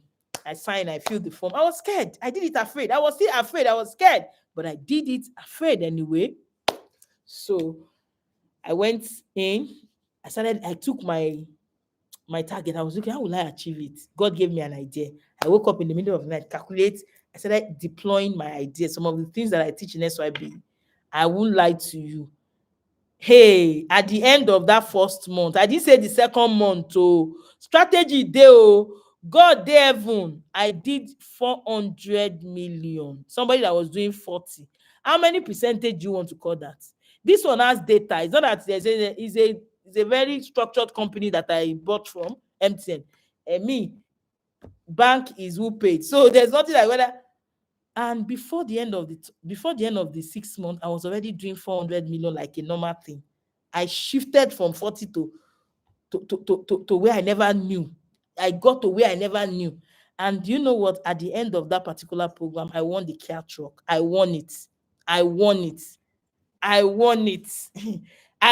the Kia truck. I say I won it. I won it. I made money and I won it.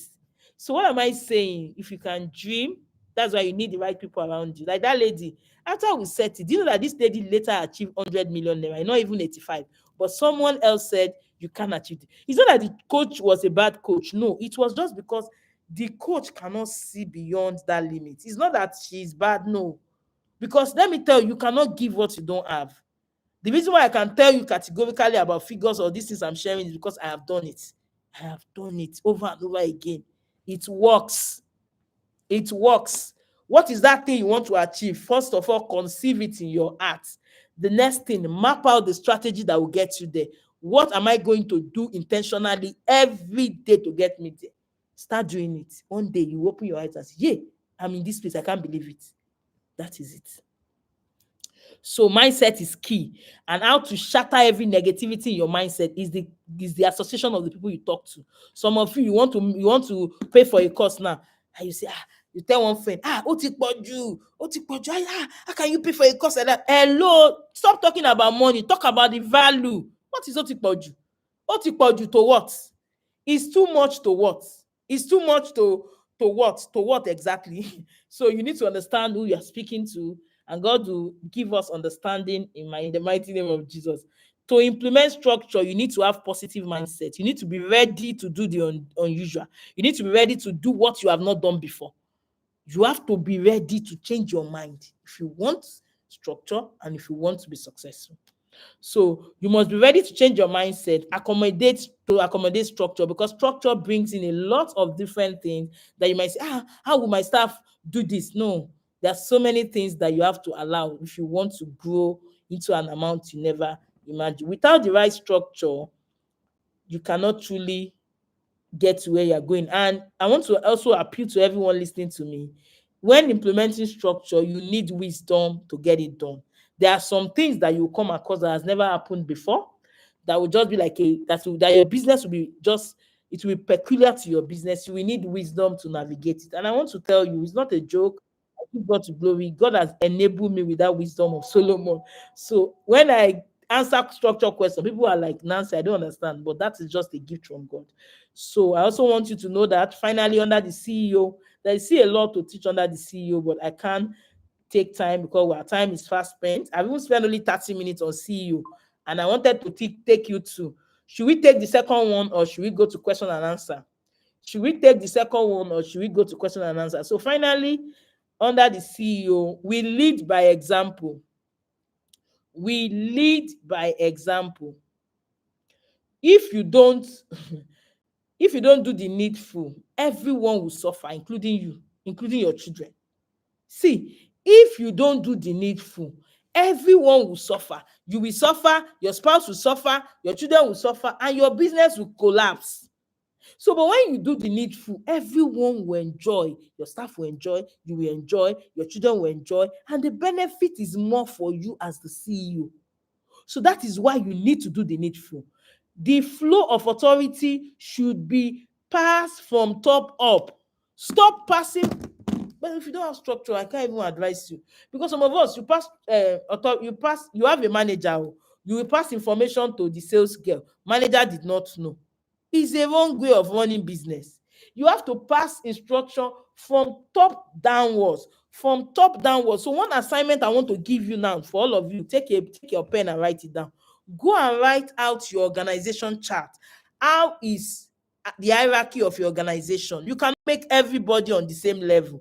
Okay, Nancy Nadi, I am the ED. I have another person, Deborah. Deborah is the managing director. Then I have another person. The person is Stella. Stella is the manager. Then I have another person. The person is the accountant. I have another person. The person is the admin. Another person is this. You will get there. So what does that hierarchy means to you? The hierarchy helps you with how we disseminate information, the leadership of the organization, how the leadership is run, which means that some of you are here, you say, whenever I step out of my office, all my staff will just be misbehaving. Yes, they will misbehave because we don't know who is the next leader. You just call somebody a manager, but we know that the person is not a manager because you have not given the power, you have not empowered the person to be a manager. When the person talk, you can even say, shut up. Would you be telling a manager to shut up in front of people? So how do you set a system that works? Those are the things we are talking about. So if you say somebody is a manager, there is a particular level of authority accord the person.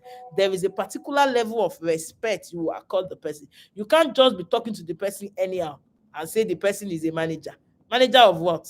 Manager of disrespect. So when you do that, so when you step out and your staff knows that, madam or CEO or the boss don't play with this hierarchy. So when I step out, the MD is automatically in charge. Whatever decision she makes, we can just have an internal room discussion to say you should have done this. But already, because I have laid down structure, she already knows what I want. You understand? And if there's any case that the person deviated, it will be us. Not that I will disgrace the MD in front of people. No. Then if I have a manager, oh, I'm not around, MD is not around, manager takes charge. So it means that if I come into the office and somebody is not well dressed, at that point, the manager takes responsibility. I will not be shouting on that staff. I will shout on the manager. It's the manager that will get the memo.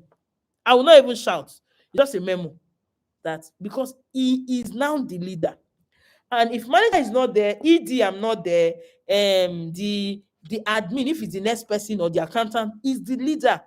It takes responsibility, and you will inform them ahead. You will train them ahead to let them know that you are leader. Oh, if you are not available, you take that. So when you are not around, they step in. They start saying, "Oh, the customer taking that." You see ownership mentality among your team. You see people that are committed. You see people that do business. They say, Nancy, where did you get your staff from? Are they not from Nigeria? No, my staff are from Nigeria, but they are committed. Yes.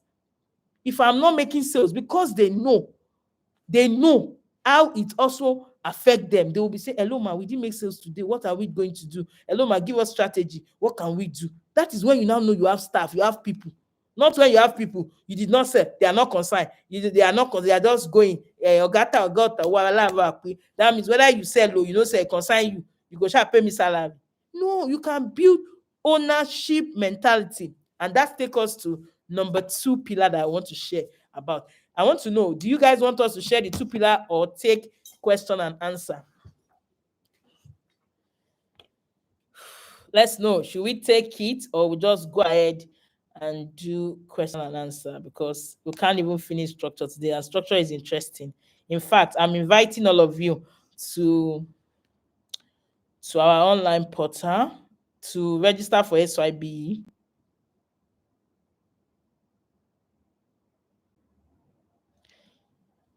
So to register for SYP is a very beneficial course. There's so much to learn. The benefits are out of this world. Number 1, it helps you protect your business from employee theft. Number 2, it helps you to build ownership mentality staff that has that ownership. It helps you achieve financial growth in a way you never imagine, never envisage. There's so many tactics to teach you that will help you achieve that. So what are we saying? Let me see your comments. So what are we saying? Let me see your comments. Yes, yes, yes. How can I structure my barbing salon as I don't have CCTV camera? Okay.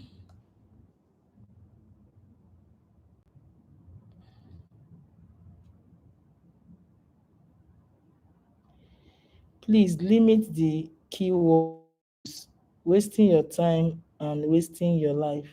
Oh, okay. Thank you. Hey, God, oh, I don't know about these things. So somebody is helping me. Please, limiting the keyword, wasting your time and wasting your life. Okay, some people are here because they need help. They are already in vulnerable states. Just a white thought. Okay, thank you about that. Thank you about that. Thank you, thank you, thank you, thank you.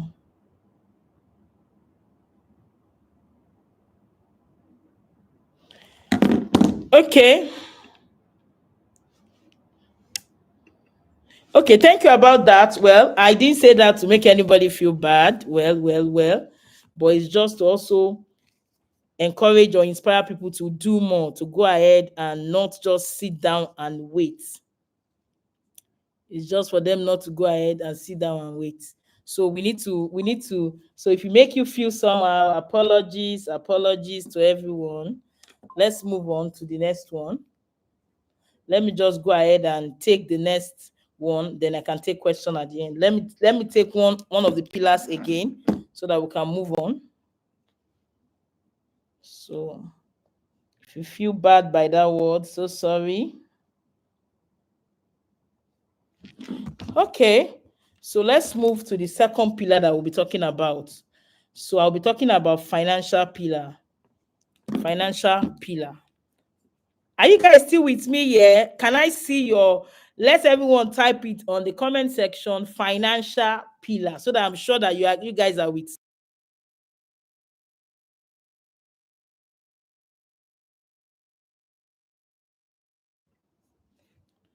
financial pillar. This pillar is very, very important. And I want everyone to understand that numbers is the language of business. I was saying it when I was trying to talk about the 10 pillars. Numbers is the language of business. And when numbers is the language of business, and if you don't understand your numbers, sincerely, I don't know how you want to really, really be wealthy, because you must be on top of your numbers as a business owner. Being on top of your number is very important, it's very key to your success. Like I use the example of me saying, oh, carry the bag of money. Nobody understand, because why? You don't understand the do. Not because you don't want the money. So the same thing in the marketplace, there are some things that we need to do that will bring in the money, but because you don't know it, you will not do it.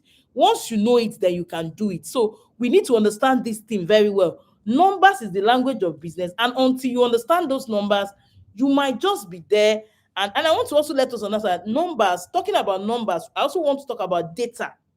And I'm talking about data regarding to numbers, keeping data of your sales, keeping track of the money that comes into your organization, keeping track of what is going out, keeping track of your expenditure, keeping track of your creditors, your debtors. Very important, because I've realized that the areas that money gets stolen or missing in our organization, number one, people can steal from the area of your receivables. What are receivables? People that are owing you, people that you sell to on credit. So with people selling on credit, it's easy for your staff to manipulate, especially when you don't have a good system in place. And also, and for some of us, we don't have that track of, oh, as at yesterday, okay, some of us, we rely on our staff for those data to say, oh, what is Nancy owing us? And your staff will say, oh, Nancy is owing us 400. And after some times, you can come back again and say, oh, and you ask again, the person, Nancy is owing us 250. And you now say, it's not 400 the last time. Man, there was a day I called you that she paid. You just, sometimes you are not sure, but you just let it go. And I've seen cases where a customer is not buying on credit, the staff now puts an order on the customer's name, because she knows that after a few days she will remove it, just because she needed to take that money. So a lot of us have these issues of not staying on top of our numbers. And if you don't stay on top of your number, your business is exposed. You are exposed. You are losing a lot. Some of us, the reason why we are not growing, we are not seeing the money, is actually the fact that we are not effectively staying on top of our numbers. Another area that money can be stolen in your business is payable. Your suppliers. Your suppliers just bring in goods, and a particular staff take it in, and he said, oh, you sign off, and he said, today, we are owing supplier A 1 million. Not knowing that inside that supply product, the staff has taken maybe 200, he added their own and took it. Because you don't have a consistent way of tracking, you can also be losing money there. Another way you can lose money is bank payment. There can be diversion in your bank alert. There can be diversion. Then if you are not tracking your bank record, there are also some banks that are dubious. You have to be able to track a record so that you can go back and look at your statement and request for your refund. I've seen somebody that took a loan, and after he took a loan, she has about a difference of this is not small money, over 50 million that was charged somehow, and it was refunded. So you have to be on top of your number. What is chasing your money is plenty. And that is why I can never stop talking about structure. What is chasing your money is so many. So you have to be on top of your numbers. And I also want to tell you, some of you calculate your bank balances with your alerts. Oh, now it's 1 million. Now it's 850. Sometimes you are like, how did this money get to 850 now? Yet, but you know, say, okay, maybe I spent it. Sometimes you did not spend it. I've had a case before. And I can say it online because it's true. I've had a case before that a particular amount was debited from my bank account and I did not move it. And when I now went, because we have a non zero to numbers system, we check it every day like this. We dot the T's every seconds. We have taught my team that as it's coming, even though it's 5 kobo by SMS charges, we move it. We know the SMS charges. We are down detailed to the list. We check it very well. And okay, number one, we checked it. So that particular day, they just called me and say, we don't understand though. The bank is not balanced. And I'm like, oh, you put your check. What did you move the money for? They say, no, we never moved money and we did send in check. But this particular, we're having the discrepancy of this amount in our account. I told them, you guys should check where they check. I said, okay, I'm going to come the next day. I went there, I checked well with them because you don't take something you have not checked to a reputable organization like the bank, because why? You can be a fool. You can be seen like you are not serious. So I had to check well so that I don't look like a fool to them. So I checked and I realized that they were saying the truth. So what did I do? I move in. They I checked and I brought out all the evidence and I went to the bank to meet them. Good afternoon. I saw the manager. I said, look at, we're having this discrepancy and we never moved any money. And it's showing that this money is supposed to be there and what we have is not the same and all that. They check. They started having meeting. They did a lot of meeting. They now came out that we are sorry and the system mistakenly charged you and blah, blah, blah, blah, blah. And they said, okay, we're going to reverse it, but give us time for head office to reverse. And it took them 3 weeks to reverse that money. But it was reversed. And that's not the only bank that it has happened to me before. I will not mention any name. So what am I saying? You have to be on top of your numbers. What is chasing your money is plenty. Now, then employee theft is there. Employee theft is a major case in the market space. And I said it before. One of the reasons why people steal is because they know you will not know. Once you're on top of your inventory management, I took 9 hours to explain it in details when I taught it the last time, and we gave it as bonus to all SYBE students. Because see, if you have product and you don't understand your inventory, you are going to be losing money. You are going to lose serious money. So how many have I counted? Areas where you can lose money in your business. You can see all those channels and there are other ones. So one of the simple ways to stay on top of your numbers as a business owner is to understand your liability from your assets. Know your assets. What are your assets? Assets are those things. No, we are not. If we talk about assets, are those things that generate money. No, we're talking about assets that the organization have. Liabilities are those things that take away money from your business. Now we're talking about the liability that the business owner is owing people. So the what is your liability as a business? What is your asset? And for you to get that out, I have a simple template that I'm going to run with you that you can use today. If you can just check this thing in your business today, then if you check it today, 1 week's time, next weekend, check it again. If it is reducing, know that there is problem in your system.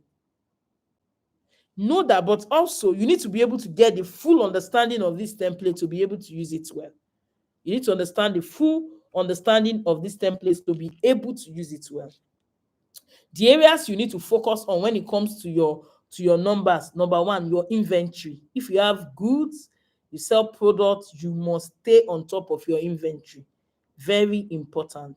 If you don't protect your finances effectively, you will never be able, your business will never be able to operate without you, because that is where major things happen. You can't operate without, you can't leave it to anyone if you are not on top of your numbers. You need to understand that, very important and key.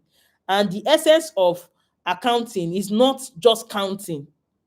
The essence of accounting is not just counting. Yes, you should know you should know your sales for the month. You should know your bank balances. You should know how much money is coming in and going out. You should know how much you are owing your vendors, the true position of your business. But it's not, because I have a lot of people say, oh, I count the stock. They are counting, they are not doing 360-degree checks.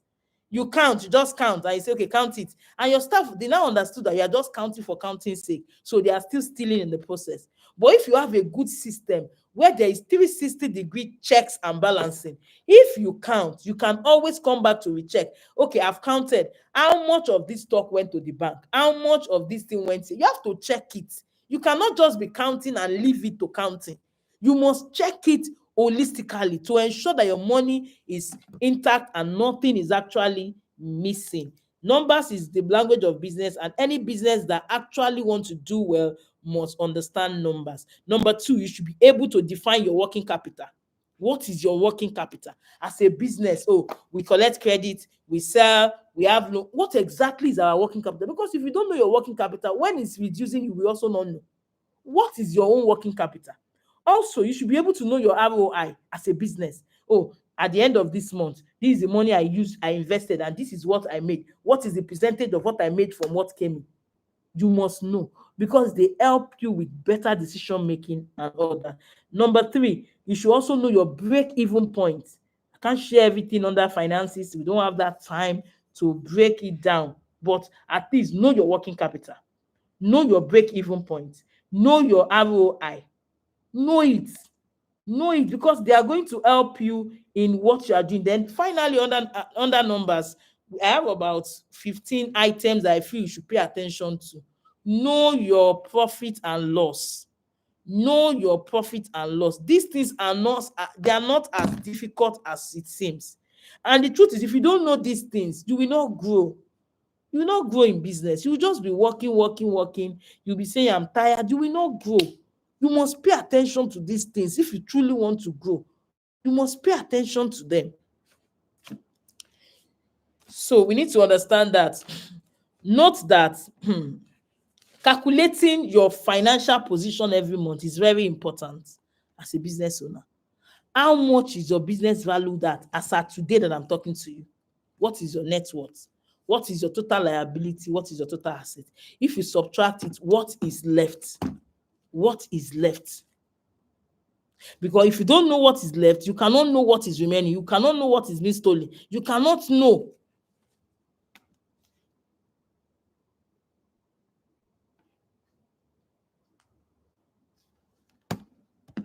And one part of your numbers that you must stay with seriously is your inventory. If you have inventory, if you're a business owner that has to do with, you're into production, you sell product and product, you have anything to do with item, please pay attention to your inventory, because inventory itself is asset to your organization.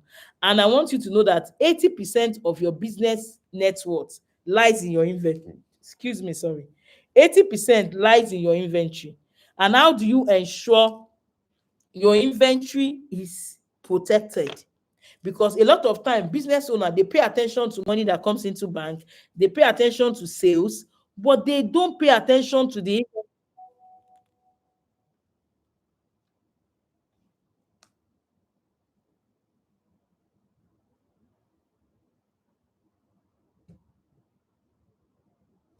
they don't pay attention to inventory. And if you don't pay attention to inventory, how will you grow? See, your inventory is an elephant in your business. It's easy for somebody to steal your stock. You know, sometimes some of us pay attention to our cash, but we don't pay attention to our inventory. Do you know that your inventory is money? So the earlier you begin to protect those things, the better for you. Then I will move to another one. Let me just give one extra bonus of the pillars in explanation, even though I cannot detailedly explain all. Is let's talk about culture. Culture. Culture.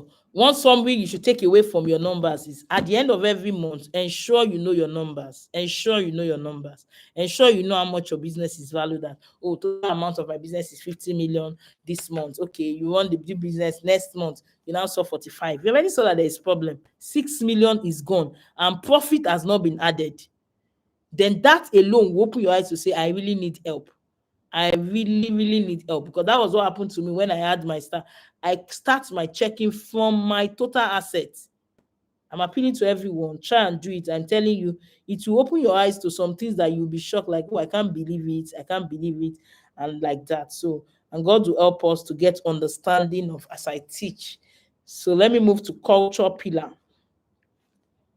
Let's move to culture pillar.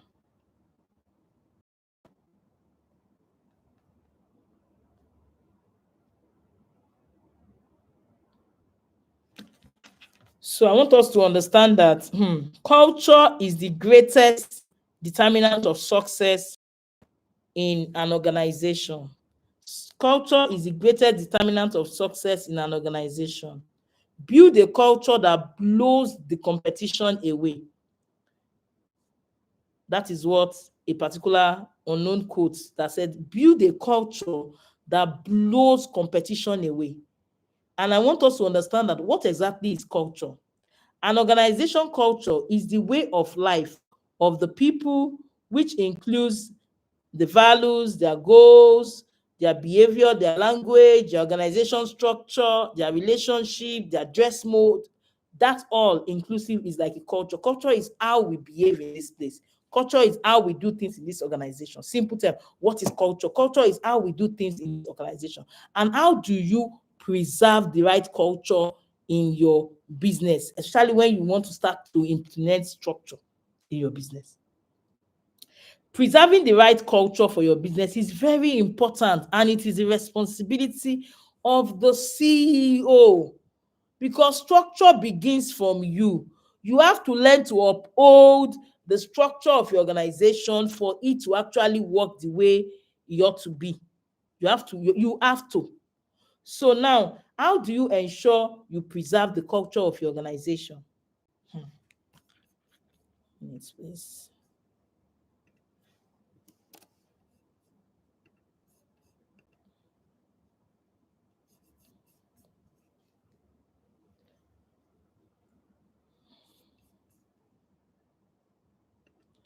Hello, can you guys still see me, please?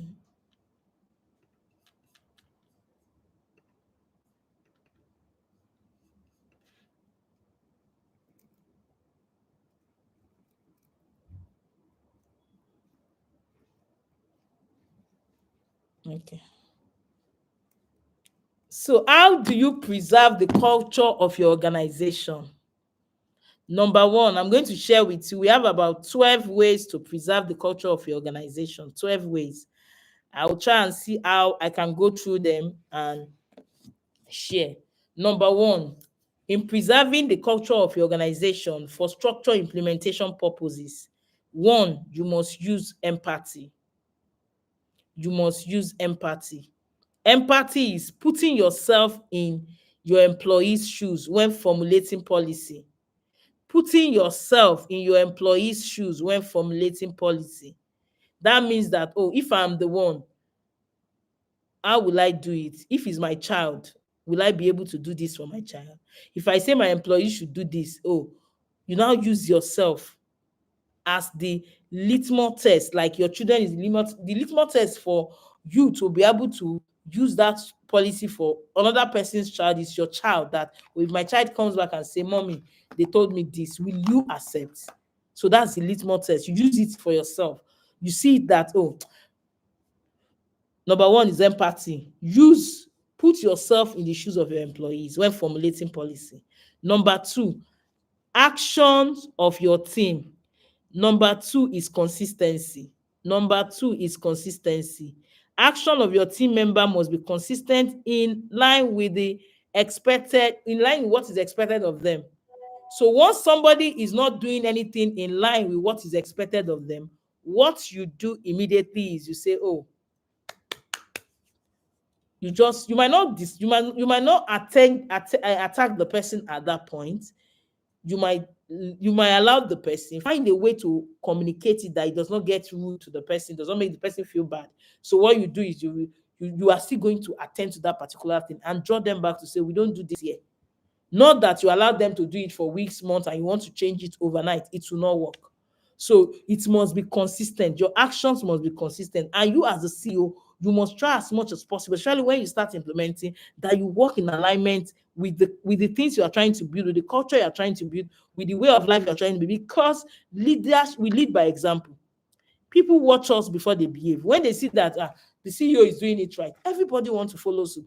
But when they realize that you don't want to do it right, you are the one even breaching, or you are the one that say, oh, allow Nancy to go home now, or you are the one that say, oh, Nancy came late, leave her.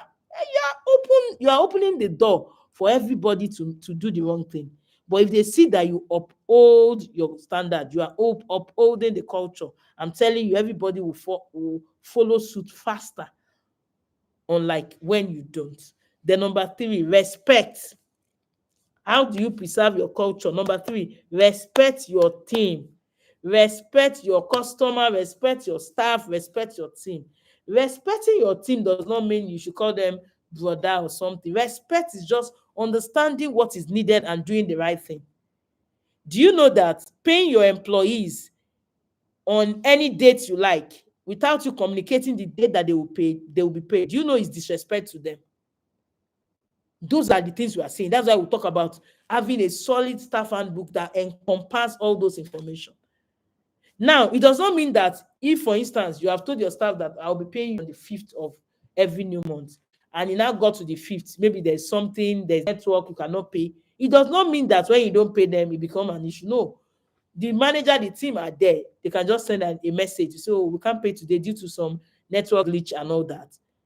But the truth is, your staff start to see themselves as important. Like they respect us here. And who don't want to stay in a place where they are respected? Who don't want to work in an environment where they treat them well? So imagine I'm paying late and my manager send me a message to say, sorry, everyone, sorry, team members, we are sorry, your salary will be coming a bit late because we have issues. So please bear with management. God bless you all. Who will not feel good that is working in that kind of organization? That is how you build ownership. When you treat people well, they receive that treatment. They also want to pay it back to you. They also want to retaliate back. So as CEOs, we need to understand this thing. Number 4, discipline. I've talked about discipline before. And I said in discipline, double-sided love is very important, which is tender and tough. I will not talk too much on it. Tender in the sense that, and that's why you need a good policy in place where everything has been factored in. Disciplinary measures are there. Empathy is already in your handbook. Somebody is not feeling fine, there is a way for it. If the person is lying, there is a way to justify it so that you don't become a tyrant, you don't become an evil boss, because there is a standard before you even join the organization. We've told you, not that, imagine somebody is sick and he did not call and he did not come to work and he did not inform anyone and he feels okay that he's doing the right thing. Maybe I'm sick. That is totally wrong. But if you have a good staff policy that has already spelled out what to do when you are sick, what exactly should be done, and if it's not done, the consequence will be implemented. The staff will tell you. You will know what to do. So when you have those processes, you're already taking away all the unnecessary problem that can happen within the system. Number 5 is truthfulness. CEOs and management should demonstrate trustworthiness and ensure they keep to promises. You cannot be changing the policy because it's favoring your staff. For instance, let me give an incident which I saw on social media where Mr. Niya has shared, and I was like, yes, this is one of the reasons why structure fails in so many organizations. Now, you have an handbook that says your staff can go on leave after 1 year. Then it got to that time, one of your staff applied for leave. And because you realize that you are launching a product, or you have an event, or you have a new product that you are trying to sell, or you are doing sales promo, which means that you need a lot of staff on ground. But now you did not include it in your staff policy. The person that applied, you now said you cannot go, we are doing sales. You are wrong. You are lying. You have deviated from the policy. What you can do at that point is to persuade the person. And after you have persuaded the staff to say, based on this, so I know the manual does not have it, but based on that, the fact that we are selling, this is, I would think you need to assist, blah, blah, blah. And if she does not agree, you don't have a choice. You have to let her go. Reason is that if you don't do that, your staff start to see you that you're a liar, the policy is not working, the policy is just a scam. Do you understand? But now, if you realize you have such issues, what you now do is to say, let me now, after the girl has gone, you quickly go back to your manual and adjust it and said, anytime we are having programs, special programs, sales, promotion of such, like we're running sales, we have a new launch, we have a new releases, we are doing production, those times that you will need everybody, that the leave will not be allowed. For some people, they will say during Christmas period, between the month of December to January, none of the staff can go on leave except from January to November. You are factored in from February to November, sorry. You are factored in those tendencies. And that is why My policy is from experience. All those things, when he said it, I laughed because my policy already have that clause because it has happened to me before. So I will allow the person go. I will suffer the consequence for that period, but it will never happen again. I will now go back, amend the policy, and circulate to all staff and say, please, oh, there's an amendment on this particular place. Everybody knows that you cannot go on leave, you cannot take off days whenever we are this, especially when you know your peak period is maybe it's October that is your peak period. You say nobody goes on leave during October. You can just put it as a clause. So before the person joins the organization, he has seen it that you cannot go on leave during October. It's not that you are just telling the person. So the person by himself will not even apply at that time. He will plan his life based on what is available, which makes them feel respected. Respected. I will just add one to this. We have about 15 ways to preserve your culture, but I will stop at number 6, which is confidence. Confidence. Know that fear is not good for your staff. You have to begin to train them in a place of culture. You have a policy that is clearly written. So it gives them confidence. Even do something that is wrong and the person is even of a higher authority, fully tell the person, no, have you, this is not allowed here in the staff handbook. I remember one time ago, one of my staff, I remember what happened. One of my staff took money to the bank, one of our dispatch riders, and this particular dispatch rider took about so much money to the bank. He has been doing it for years. He has been working with us. So when he got to the bank observed that there was overage on the money. Now, they gave him the overage. So he told them to count where they checked. They said it's over. Now he called the office because we balance before we move any money out. When we are moving money out of our office, we will balance our account because we balance on the go. We do what we call real-time accounting, real-time balancing. We balance on the go. So as you are moving to bank, you will know that the money that we have is 10,000, 10 naira. Before we move it, we don't just move anyhow. So we balance on the go. So the person, the cashier said, my money is balanced, so it's correct. So immediately the cashier told him, my money is balanced. He was happy because he had an ulterior motive at that time. What did he do? He now took the 100,000 naira overage, put it in his box. Bank told him it was over. So there is overage. So he came back. That day, I didn't even go to the office. But on my way back, I don't know what happened. I started having that nudge to go back to just branch at the office. Because that particular branch is close to my house. So I entered into the branch. I sat down. Before I knew, the bank, they started calling because my number is the one in their account. They called and said, hello, good morning, madam. One of your staff came here and we gave him overage of 100,000 and now we are shutting down 100,000. So he has to return it back. And I said, okay. And when I was there, he has already closed for the day. He's not there. I was waiting for the last set of people to go. I called him. Immediately they called me. I started calling him. What did he do? He ran away. I said he ran away. He was trying to come back. Maybe he sensed something is wrong. He said, I said, well, the bank, they are waiting for you. And the branch is far. They are waiting for you. So go and give them their money. So he went to give them the money, came back. I said, you can go. Tomorrow we'll have conversation. In the morning, I came early, resumed early, and I told them we had a meeting. And I told the staff that this thing that has happened now, how do we treat it? Do you know that I was not the one that treats the case? Because the policy is clear. Once you have proof of theft, it's instant dismissal. It's instant dismissal. So they were like, you can't continue to work with the organization. They were the one that said it. Based on the policy, he cannot continue to work here again. And they agreed and he left and he said, thank you, ma. And he left and he felt bad because he's one of the dispatch that when he had accident, I spent so much money to get him up. He stayed 3 months in Bobby. I remember we're still paying him salary, full month salary. We'll still go and buy him provision, buy him this, buy him that when he had that accident. So he felt bad. He came to apologize. I'm sorry, man. I said it's okay. But it's just that the policy of the organization cannot be changed for you. I really like the fact that you were working with me. I don't have anything against you. And it was easy for me to let go. Now my staff knows that what is in this policy, we keep to it. To be sincere, the guy has worked with us for years that I have a soft spot for him because he was doing his job well. But unfortunately, he missed the line. There's nothing I can do, and I cannot change the policy just because of him. That is wrong. And most of the business owners out there, they do that. You don't change it. When you do that, you are telling other people that the policy can be changed, can be tweaked, and also you are encouraging what is wrong because you are the leader. You should lead by example. And to make the thing better. Fast forward later, like 3 years later, I just saw his call one day. He called, hello, ma. I directed about 4 customers. They said they want to start selling card. I directed them to you. That means he's not sad with us. Because why? There was policy ahead. He was not sad with the organization.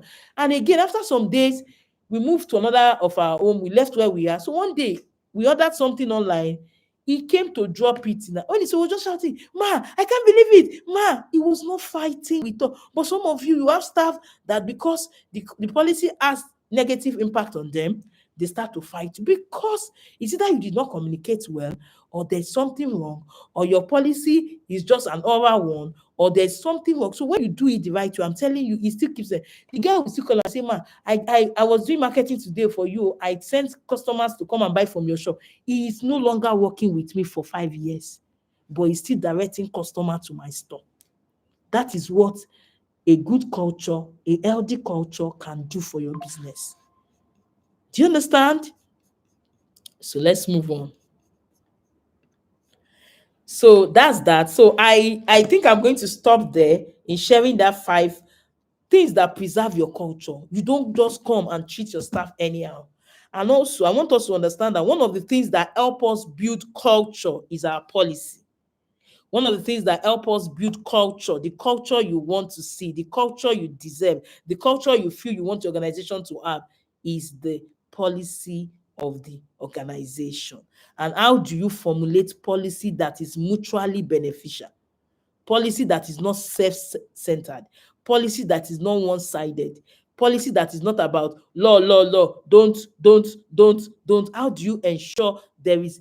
I've seen a lot of policy when I have one-on-one students, when I work with people one-on-one, they will tell me, coach, I have the policy, I've done this, I've done. I said, there's something missing, there's something you have not done. So I'll say, okay, send your policy. They send it, I look at it, I will see an important part of the policy that is always missed in almost all their policies. I will now tell them, this is what is making you to have issue. We will now implement, they will now start seeing changes. So what is making yours not to work right now? If you already have one, there's something missing. There is a missing link. And policy is what helps us to build the culture we want to see. And policy is just like a strategy for the culture you want to see. Whatever you don't want to see in your organization, this is your responsibility to build a policy around it. And also, policy must be enforced. Policy must be upheld. And the first number one custodian of the constitution, which is the policy, is the CEO. If you are the one saying, oh, this one cannot do this one cannot do this, I don't know how we are going to work. If you are the one saying, oh, so you have to build the policy. And formulating your policy, you formulate your policy based on the type of employees that you want to recruit. You formulate your policy based on the industry you are. Formulate your policy based on what you want your business to look like as the CEO. There are so many things that comes based on how. So you have to look at those perspectives when formulating your policy, so that at the end of the day you get an whole policy that is also easily accepted by your team, that your team will embrace. And I want to encourage everyone, the right policy is very important in business. You cannot have a business that will do well without the right policy. And when communicating your policy to your staff, you don't just impose it on them. You give them time to assimilate the policy. You give them time to make a choice. You give them time to say, oh, I don't want, or I cannot cope. And if they cannot cope, let them go. And whenever you have created your policy based on your industry, based on you, the CEO, based on the industry you are, based on the type of employees that you hire. For some of us, we hire maybe illiterate or those people that didn't go to school. There is a way your policy should be, because your policy should be simple and easily understood by your team. So when you look at all those things, you should also understand that when formulating your policy, you must also consider what your employee wants. What do they want? What drives your employees? You have to find a way to create that balance, that your employee or your policy is mutually beneficial. Very important. And how do you communicate? And in creating your policy, there are some basic considerations that every policy must have. basic consideration. You must have what is expected of the staff, your obligation as the CEO to the staff, your your policy must have a way of showing respect to your team. It is not about like enforce. There must be respect. I remember I have in SYB about 24 things to consider when creating a policy that works. So you must put all those things into consideration before you have that policy that your employee will embrace. See, I saw we have a testimonial of one of our students said, immediately I gave my student the policy, coach, come and see, all of them are glued. They don't want to go again. Even the people that are coming, they are calling more people, apply here, oh, because we've put into consideration a lot of things. And getting right employees that stays in your organization, that retaining your employee for long, not having high turnover of employees, it's not a function of just paying big salary. No. Good or great organization understand that it's not about big salary. It is a collective of, okay, the pay should be okay, not that it's very big. Because I've seen a client paying the staff well, but they are still not behaving well because something is missing. So your responsibility today is to look at what I said today that you need to change in your business. What are those things that I will stop doing, I will start doing? And also, what are those things that are missing link that I need to work on to ensure I do my business well and my employees are happy working for their organization and my employees are proud to work in that organization. And I want to encourage small business owners. Sometimes this one is harsh, but it's somehow, as a small business owners, if you know that your salary budget is not up to 100,000, please don't hire graduates. That's my sincere advice to you. Look for experienced school start, look for OND that will value whatever you want to pay them. Because the reason why I said it from experience, when I was small, when my business was still small and I cannot afford to pay big, you hire graduate, after a while they will go because they also have a bigger dream. That's why they went to school. So instead of you training somebody that will just live anyhow, if you know your business is still small and your salary budget is not up to 100,000 and above, below 100,000, just look for school start and train them well. And I tell you, you can build a very committed team, a very committed community that you will be shocked that, these guys, these people are doing well. Because their mind is fully in your job. They are not running after chasing other interviews, trying to go and look for another job and all the other things. I think with these few points of mine, I've been able to help you and break down 10 pillars of structure, which I've mentioned in the beginning. And I also want you to know that if you truly desire that your business operates without you and you step out fully, like, I want to step out, you need to pay the price. You need to pay the price. There is a price for success. Success don't come cheap. Sometimes the price will be time. Sometimes the price will be physical money. Sometimes the price will be sleepless night. Are you ready to pay the price for the success that you desire? Are you ready to pay the price for the global brand you want to build? Stop looking at your business with that small eye, like, oh, it's just within. You can have a global brand. There's nothing that differentiates you from going into that brand that you want than you getting the knowledge and implementing it.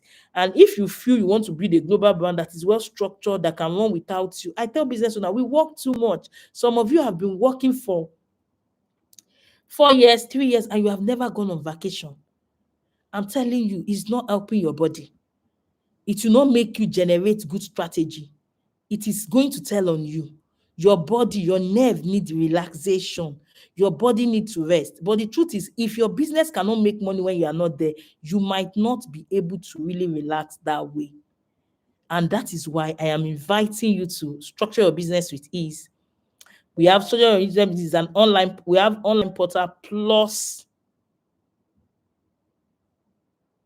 we have online portal, plus group coaching. In the group coaching class, every week we come into the class on 12 noon on Thursday. We take all your questions, but whatever you want to do, the online portal is there for you to go through. Employee documentation, policy that works, SOP, guarant, all employee documents is there. The simple financial accounting templates that you need to use, they are all there. You can click in. If you register now and you pay, you get access to it in the next 24 hours. Not that It's already there. You get access to it, and you have access to the online portal for 1 year. People will go back and say, after last year, I went again, I started all over, because as you grow, as you evolve, you are changing, your mindset is changing, how you see things is changing, your perspective is changing, and the course is evergreen. I won't lie to you. And I want you to know that pay the price. Don't stop looking at money. Look at the value you will get. What is the value I want to get from this thing, not money? Like I always ask people, why do you think SYB is not is premium? Why do you think the course is not cheap? Because of the work that we have put into it. If you it's not a joke. I have had more than 20 students say, coach, this course is too cheap. A student of mine called Dr. Awa, she's the HOD of University of Castina, banking and finance. She said she has a business. She was struggling. She said, I paid $5,000 to one white coach. I didn't get results, but I came to SIB. I paid that much, and I have all these results. My money is growing. Coach, this course is too cheap. Anytime she's coming like this, she will send me gift, jewelries, gold. It's too cheap. So, and I'm not saying it to wow you. I'm telling you because I know you need this course. And if you go through SYB, your life can never remain the same again. And one of the good things that I've learned about online coaching or anyhow coaching is the fact that if you can ask questions. So every Thursday you come into class, ask questions. You are implementing, you got to a brick wall, you come into the class and say, oh, coach, oh, this, how do I go about it? And we give you ready-made solution, customized for you. And you don't have to be shy to ask your questions, but except you have the money to pay for one-on-one, just you and I alone. Coach, I don't want general, I want me and you. It's your money. It's your money. That one does not even have discount. That one, I'm not giving any offer on that one. It's full payment.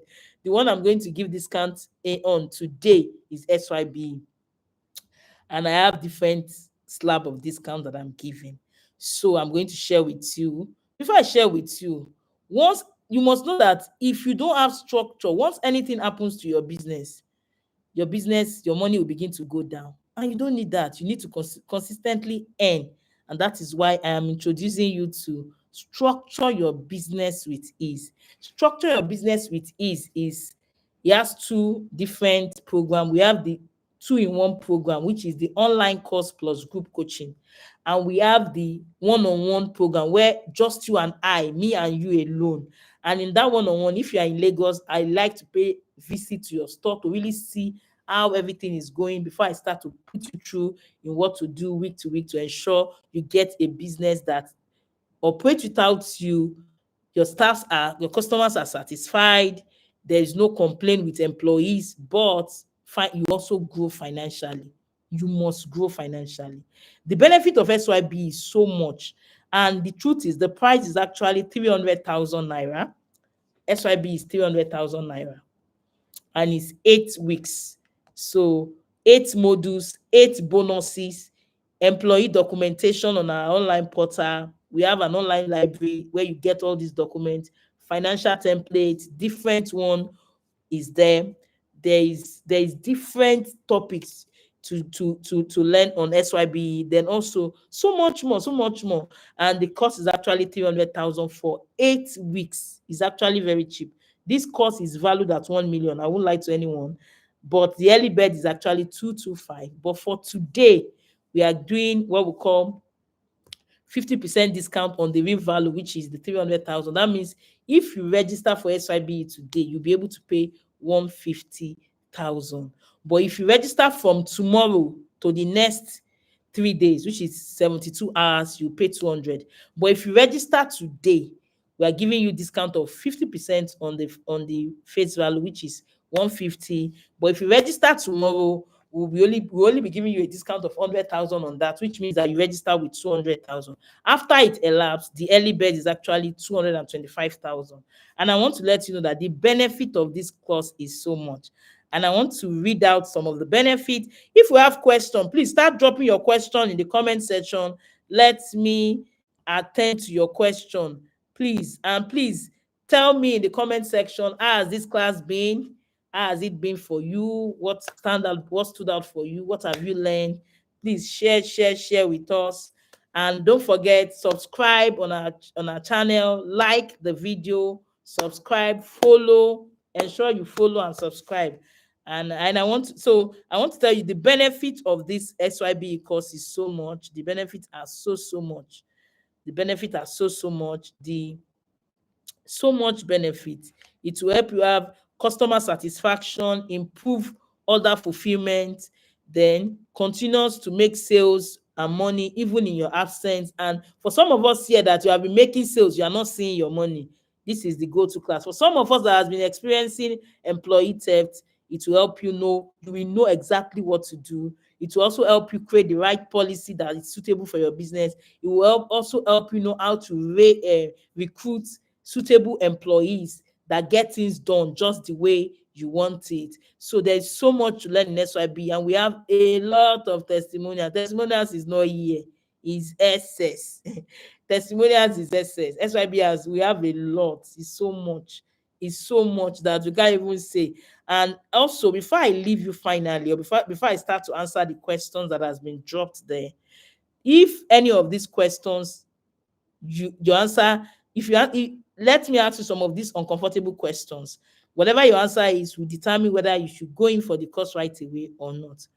Can you take off can you take a leave off your business for 3 months and still make consistent income? If your answer is no, you need to be in this. You need to register for SYB right away and take advantage of the 150 discount.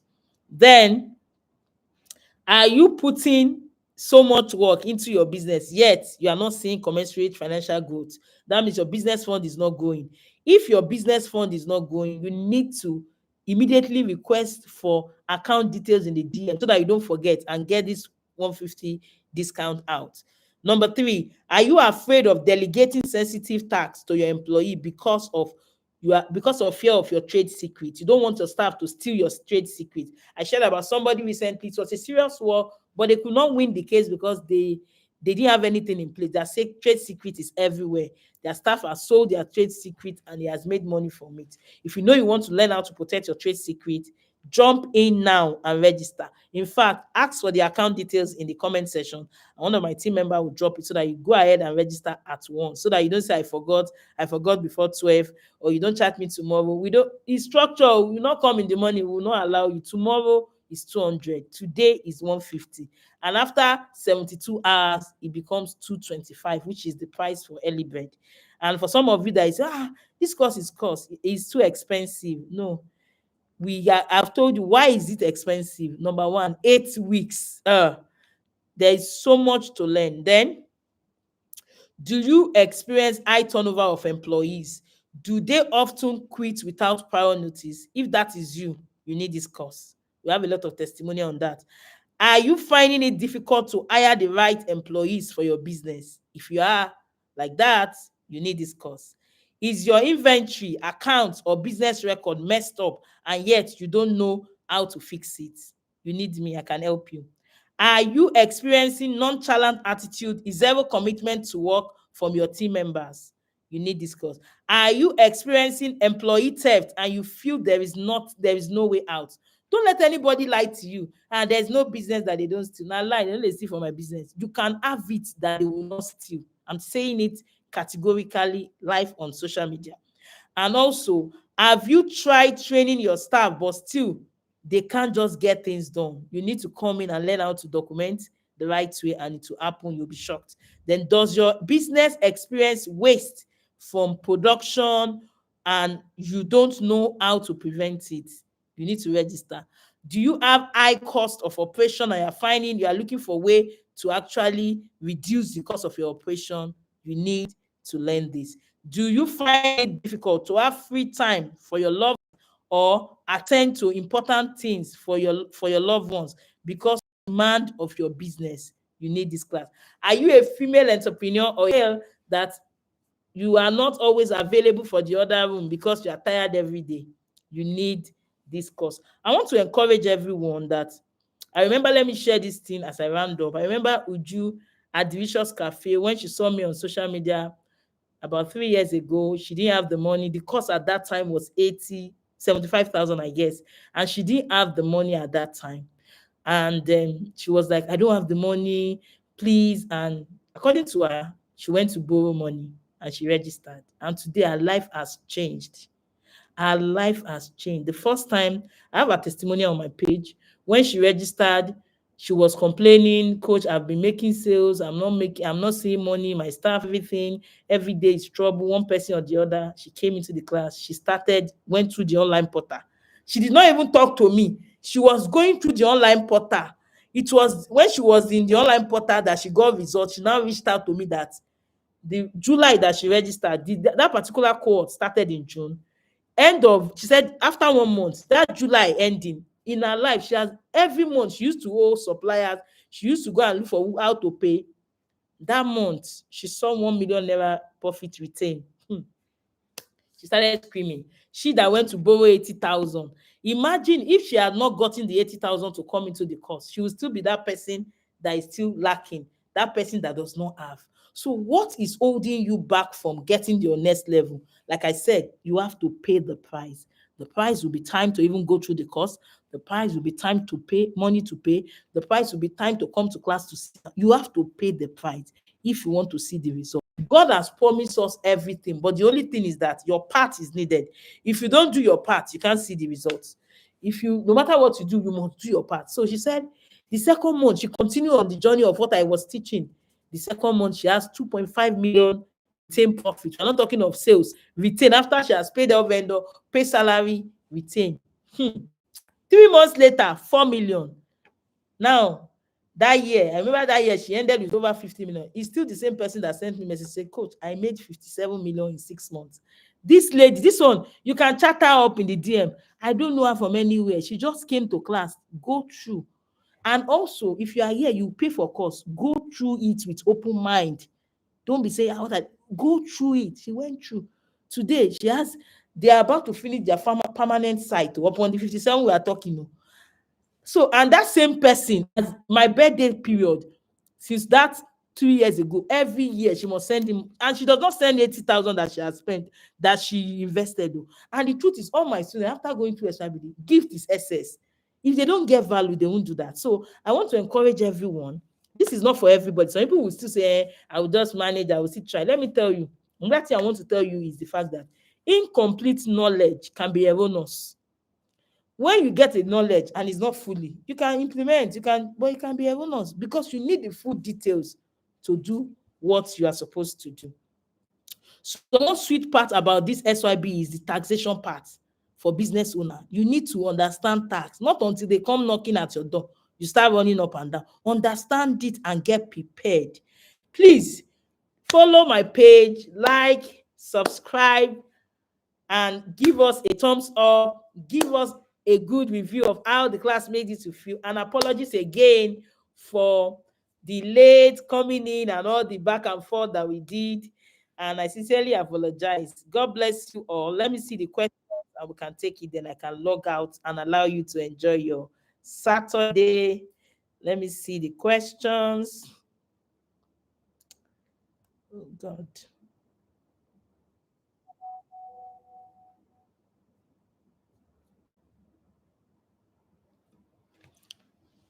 Okay, so let me see the question. SYB course has changed my life, oh, not my business. I know. I used to be afraid of money, but coach helped me to change my mindset. And now I can call and accept any money. Yes, call 1 billion. Come to SYB, 1 billion naira, call 100 million. Train yourself. You are made for more. You are not made for the little things. And I'm telling you, that's just the truth. And we have a program coming up in November, how to move from a business owner to a wealth owner. It's not for people that are not ready to change, oh, because the class is premium. The people that are coming to speak is not, and what you are going to be teaching there is we are going to move from business to wealth owner. It's just like an advanced SYB. It's not SYB. This is pure strategy and what to do to take over the market space that you are. So if you are an SYB student, get ready for that in November. That course, that program is a physical masterclass for 2 days. It's going to change your life forever. And you will know that making money is not as difficult as the odds people have made us feel like. So that's that. So another question, when it comes to growing your finances and creating a good system, Coach Nancy is the answer. Thank you. Thank you. Thank you. Thank you. My business is not structured. I am not yet where I should be. I am far away from where I used to be. Lots of work still has to be done. Just try and get the right knowledge and do the work. It's okay. It's not one off, but you get there. Then why, when costing your business, do you add labor charges for people who are into production, or does the profit also contain the labor charges? So there are two ways. If it's direct labor, you can add it. If it's direct labor, you can add it. But if it's, for instance, employee staff, even though they are under labor, they are administrative costs. So you need to understand. But if you want to add your total labor to your administrative cost, it's also fine. It's not bad. But if you are into production, you need to add your direct labor to your cost so that you can get the real cost of that thing. Especially labor like maybe offloading. It might not be your staff production, but offloading. But also understand that when it comes to labor, we have the administrative staff, we have the maybe factory staff. For some business owners, it's difficult to split them. If you know it's fine, you are finding it difficult to split, what you need to do is just add it as administrative cost. But if you know it's clear and you know that, okay, offloading or getting laborers to come and do this particular thing is this amount, you can, it's fine. That is called direct cost. Your direct labor cost is direct cost, while your administrative staff is administrative cost. So those are two things. Then also, you can decide to put them together. If you don't, if it's not something that is precise, like you don't know the exact amount, like is this amount, it's confusing you, can just add it to your administrative cost or your total staff cost. At the end of the day, it will still boils out to the same thing.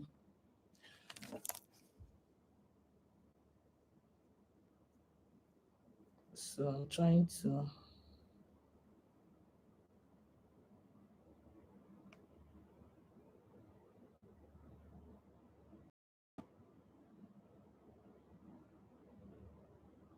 No, I don't have a book. I don't have a book. I don't have a structuring. No, I don't. Then I love you, ma. You have opened my eyes to see many things. God bless you. Thank you for that feedback. Thank you for that feedback. Okay. Yes, okay. Thank you. So I'm trying to see questions. Everyone is saying you. Okay.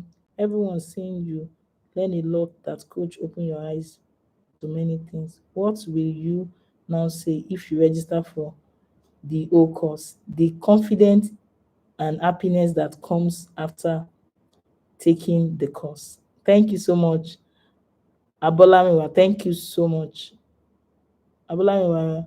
SYB is just too loaded. Thank you. The number of custodian of culture. Okay, the number of custodian of culture is, yeah. So the number one custodian of, yes. Thank you. SYB is how much? Okay, I've said it. SYB is actually 300,000, become 200 for 72 hours. And after 72 hours, it goes back to the normal early bird price, which is 225. I want to tell everyone, if you invest in SYB, your life will never remain the same. Is worth it. Is worth it, to be sincere. It's not because I'm the one here, it's just worth it. There's so much to learn as a business owner. And when you come to a place where you can ask questions, I'm not seeing any question again, so I have to go. Thank you very much for everyone that actually watched this come live. And if you are watching the replay of this particular video, please ensure you like, you subscribe, and share it to other people to learn.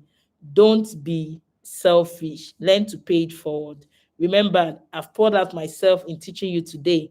So one thing you can do is to follow, to like, and to subscribe. If that's the only thing you do, it's fine. And go and use what I've taught you today. And I know that God will change your story. So thank you so much. For everyone that are in class, try as much as possible on your social media place. Just say something, one thing, a picture, a caption, one thing you learn about SYB, and tag us, and we'll be glad to share it back on our story. God bless you all. Till I come your way next time, have a wonderful day. God bless you, and bye-bye. Bye.